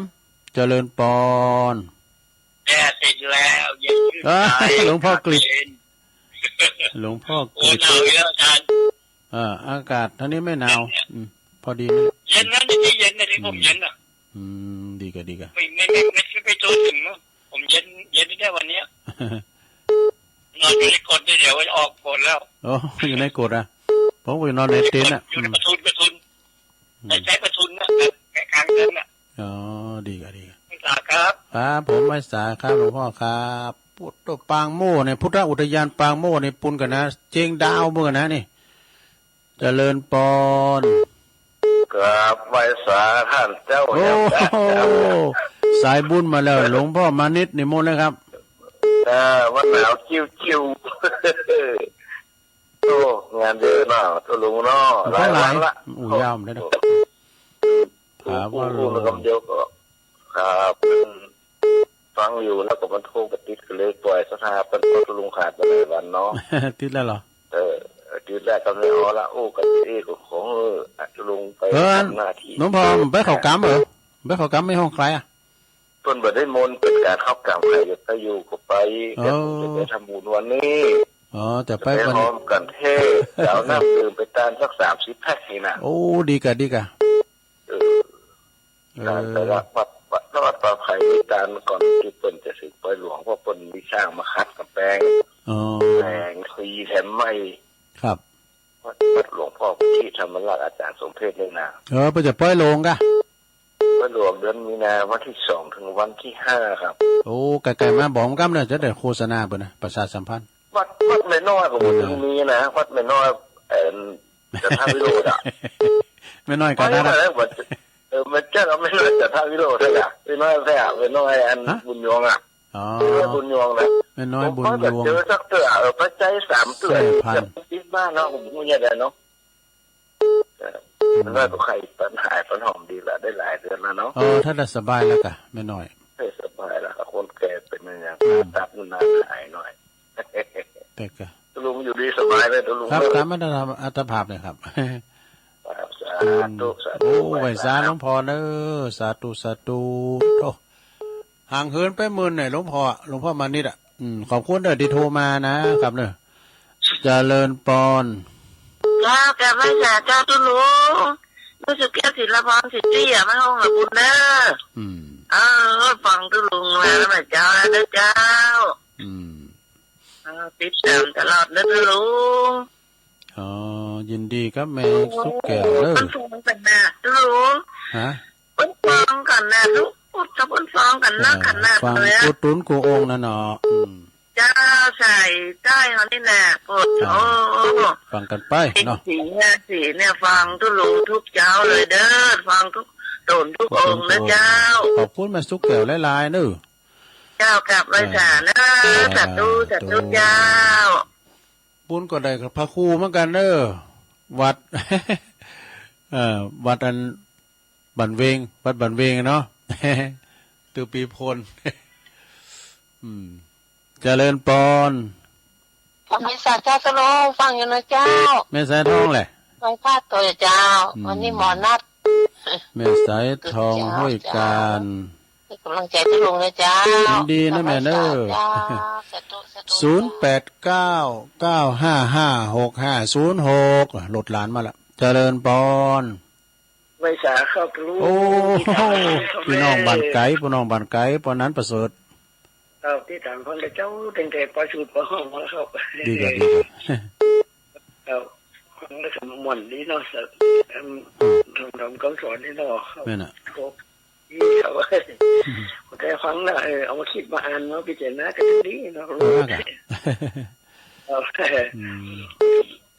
ว่าอันสอนที่สอนใจเขาจะเล่นเรื่องบุญได้แม่น่ะ แต่บุญใจเขาคิดนั่งแต่ทำแต่สิ่งแต่บุญนะครับเนาะ ขอบคุณปอนนั้นหลายๆเด้อ ขอรู้อยู่ดีชุกนะครับแม่เป็นโรคโคชกก็บอกกลับไปเข้าของแสนสุขดีนะครับหนาวแก้ว โอ้สาธุปอนนั้นประเสริฐเน้อนาน้อยนาแดงนานบุญนั้นเนี่ยเนาะปอนนั้นนันยังมาเด้อปอนนั้นนันเจริญปอน ไหว้สาเจ้าตรง แม่ไข่แก้วอ่ะ เจ้า แม่ไข่แก้ว วันนี้แบบนั้นวันนี้ได้มาช่วยงานวัดน้องสุนากันเจ้าไปกันไปถึงวันน่ะแต่ว่าไม่ได้นอนแต่คืนนี้จะนอนนะกันอ๋อว่ากันเลยว่ากับป้าวันนั้นจอนเหรอกำแพงทิพย์อ่ะสนามกับมือกันแต่ว่าเมื่อกะป้ากันอยู่ เจ้า คนมาสืบจะตายเนาะโอ้บุกก็หากับฟังกันหนักกันหลายเลยตรงนั่นนะก็ไม่ใครเกี่ยวหนักกันหลายอ่ะนอนลงก็ฟังกันโอ้นันตะยานะนอนกันได้ไหมว่างนี่ยังได้ยินดูมีวิธีอยู่ลูกไปเลยแสดงว่าเปิ้นฟังเนาะเปิ้นโต้งหาได้ฟังกันหลายจ้ะโอ้ดีแล้วก็ไม่ใครเกี่ยวเป็นตัวแทนกันโทรมาเจ้าอันตลุงเนี่ยฮะสร้างสุขภาพเลยเจ้าพี่หงเจ้าขอบคุณหลายๆเจ้าไว้สาเจ้ามือตากันแม่ไข่แก้ววงคำนี่เปิ้นเป็นอดีตประธานแม่บ้านบุกก็หาหรอก็เป็นตัวแทนพี่น้องตำบกก็หาบกก็ตุ้ยปังก็เต้นเนาะโหมว่าก็ปังก็เต้นก็มาจะลายล่ำขึ้นแล้วเนี่ยนะปีนั้นประสิทธิ์เขาเจริญปอนไว้สาเจ้าอุ้ยน้องกะจำได้ก็เจ้าอันนี้บอกเจ้าแม่จันสีเนาะโอ้โทษติดดีใจขนาดเจ้าแม่จันสีบันกอกเจ้าอันไหนเขาฝากอาจารย์หน่อยได้ก็เจ้าอันวัดพระบาทตากผ้านะ28 30เนี่ยที่จะประกวดปริยัติธรรมกันเนาะมันครบรอบมันพระราชทานเพลิงศพหลวงปู่มาผมยัดโบเนาะมันจะทางไว้อดีตผู้ชายหลวงปู่ไงถ้าให้วางก็มาแต่ที่ยังไม่เจ้า29 30เนาะที่วัดพระบาทพระบาทตากผ้าเจ้าพระบาทตากผ้าเอาได้กะแม่รู้สึกอนุโมทนาบุญก็อาจารย์เด้อแถวไปไหนก็ไปทำบุญไหนผมแม่มันอยู่ไกลกันเนาะสนใจก็พอแล้วเจ้าพี่ยังอย่าไปเจ้าตูพี่น้องบ้านกอกเด้อแม่จันสีครบรอบพระราชทานเพลิงศพของครูบาวันที่30น่ะเพิ่นจะปฏิบัติธรรมแต่28 29 30ที่วัดพระพุทธบาทตากผ้าเด้อเจริญปอนไว้สาธุลุงปนันปันนะครับอินมาดมาแล้วปนันปันครับอันปนันฟังเจ้าละกะแข็งเนอขอบคุณนะปอนวันที่14กุมภาพันธ์เราส่งมังคาดวัดทบเศร้ากันครับทาศพเสาเนาะ14กุมภาส่งน้ำทาดยินดีปนันเนอสาธุอันนี้ก็เปิ้นอยู่ปูนทาดอนชัยบ่นะเป็นคนจานวัด เจริญปอนกราบนมัสการครับหลวงพ่ออันนี้ก็ตุงหัวจ้างเนาะปนนั้นหยังก่อปนนั้นศาลใจเจ้าหลวงบ้านห้วยปิงอำเภอตุงหัวจ้างจังหวัดลำพูนครับห้วยปิงเนาะมันแกดำโทรมาเนาะครับไม่ได้โทรครับฟังเปิ้นถูกแต่ว่าฟังตลอดขอบคุณพี่นันหลายๆเด้อที่ฟังนะพี่นันสันห้วยปิงพี่นันจันแต่ลืมไหมพี่นันจันนอนหนูครับแต่พี่นันจันขอบคุณเด้อพี่นันเด้อสบายดีนะครับตามมาตรภาพขออยู่กับพุทธศาสนามันเมื่อนะ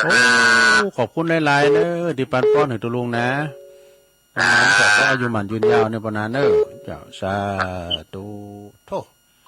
มึนในโทรมาน่ะวันนั้นน่ะเนาะฟังตลอดด้วยหรอเจริญปอนดังกอยเด้ออยู่ดังใดอยู่แม่แหลงเจ้าอันนี้แม่แหลงแม่หยังก่อแม่นิ่วบ่รู้บ่ลืมบ่รู้ฟังอยู่ด้วยฟังทุกวันกูโตนโกงแบบฟังเปิดแม่แหลงแม่อายมันฟังทำก็ม่วนฟังอะไรอย่างก็ม่วนตลกดีฟังเพลงก็ม่วนนั่นกะฟังเพลงก็ม่วนลูกตัวฟังเพลงละลูกเจ้าได้เดี๋ยวนอนมันรับละมันฟังตุลุงนะกะมันถึงเนาะมันขี้นอนแล้วนะตุลุงขึ้นรับดีคืออะไรมันนอนเจ้ามันรับเจ้ามันบอกกันตื่นเจ้ามันรับอ่ะตุลุงเหมือนเปิดได้เกินเนี่ยกันตื่นมากับเพื่อมึนตา3 โมง 2 โมงปลายตื่นหน้าท่ามันลุงนะมันพุกแปะเกินพุกแปะก่อนยินดีแม่นิ่วเนอะแม่นิ่วแม่แหลงแม่อายโธ่มุนนะแกกันพี่ยังขอบคุณแม่นิ่วเนาะตามมาตรภาพไหมตามมาตรภาพก็สบายเจ็บใหม่เนี้ยเจ็บปิ้นไข่เนี้ยก็ของอยู่ดีกินข้าวลำกินน้ำดูนี่ก็พอดีแล้วเนาะเบอร์ที่ซาวพระจะมาจ้าเหลือ10 นาที0899556506โทรกันเข้ามา14 กุมภาเนี่ยประสงค์น้ำทานนะทาศพเศร้าวัดทาศพเศร้านะวัดทาศพเศร้าเนาะลูกเป็นเจ้าคณะตำบลเนาะปนานปั้นนะท่านพระครูเจริญปอนเจ้าภาษาเจ้าแม่ยังบอกรายงานตัวก่อนแม่นวลปางกับแป้งหินเทพเสด็จเจ้าแม่นวลกับแป้งหินเนาะเจ้าเทพเสด็จเนาะเจ้าฟังตุลงคือว่าแล้วแต่บัดโหก็ได้ดีกะฟังไปเนาะเทพเสด็จชั้นกำแพงเนาะฟังกำแพงหินเดียวกำแพงหินเนาะจ้ากำแพงหินจ้าขอบคุณหลายๆเนี่ยแม่นวลเนอะจ้ามันตุลุงมันเหมือนท่านมหานะท่านมหาเนี่ยพวกเราตัวลูกอ่ะท่านมหาสมศาสตร์นะได้ตุลุงเขาเป็นลูกเก่าให้คุณเป็นตุลุงเก่าให้คุณเนาะปนหุ่นยักษ์คุณหลายท่านมหานะท่านมหาสมศาสตร์เนาะ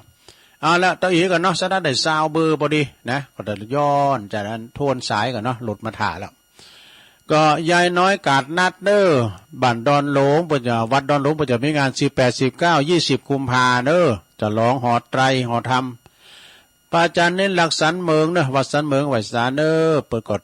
มาโทรมาเป็นกำลังใจแม่เพนขาวเตี้ยคนสู้ชีวิตจากตาจ้างปนาปบุญตันป่าไร่เน้อจากจิริสัมยอด60ผู้ใหญ่ที่เคารพนับถือนะแม่ทิมดอนชัยป่าแดดนะแม่บัวพัดกุลันจากต้นซ่านฝางแล้วก็แม่อุตสาคุ้มดาวันจากดอยสะเก็ดไปใหญ่อำเภอแล้วก็คุณท่าโบก้างเนอะโบก้างศิลนะแม่สุแก้วศรีโพธารามสารพีหลวงพ่อกฤษปางโมพุทธยานนะเชียงดาวสายบุญเนอะหลวงพ่อมานิถาวโรสำนักสงฆ์ห้องบุญวันนี้เปิ่นจะเอานำไปตานบุญเนอะเปิ่นจะไปตานโหวัดโดยตีเข่ากำวัดไม่ห้องใครแม่สุแก้วศรีลาพรเพิ่นฟังกันนักกันหลายขอบคุณแม่สุแก้วเนี่ยก็เป็นตัวแทนเนาะโทรมาแม่สายทองธัญแก้วจากห้วยการปนั้นประเสริฐนาน้อยนาแดงจากเมืองนานเนอะพี่น้องบ้านไกลเนอะ60ผู้ใหญ่แ แม่ไข่แก้ววงคำหลิ่งสัญญาณตัวตุลุงอู่โวยอู่พิษอู่ถูกก็ได้ก็ขอสุมาอภัยครับศรัทธาญาติโยมเนอะปาการโอกาสหน้าเนอจัตตารโอธรรมาวัฏันติอายุวันโนสุขังปะลาน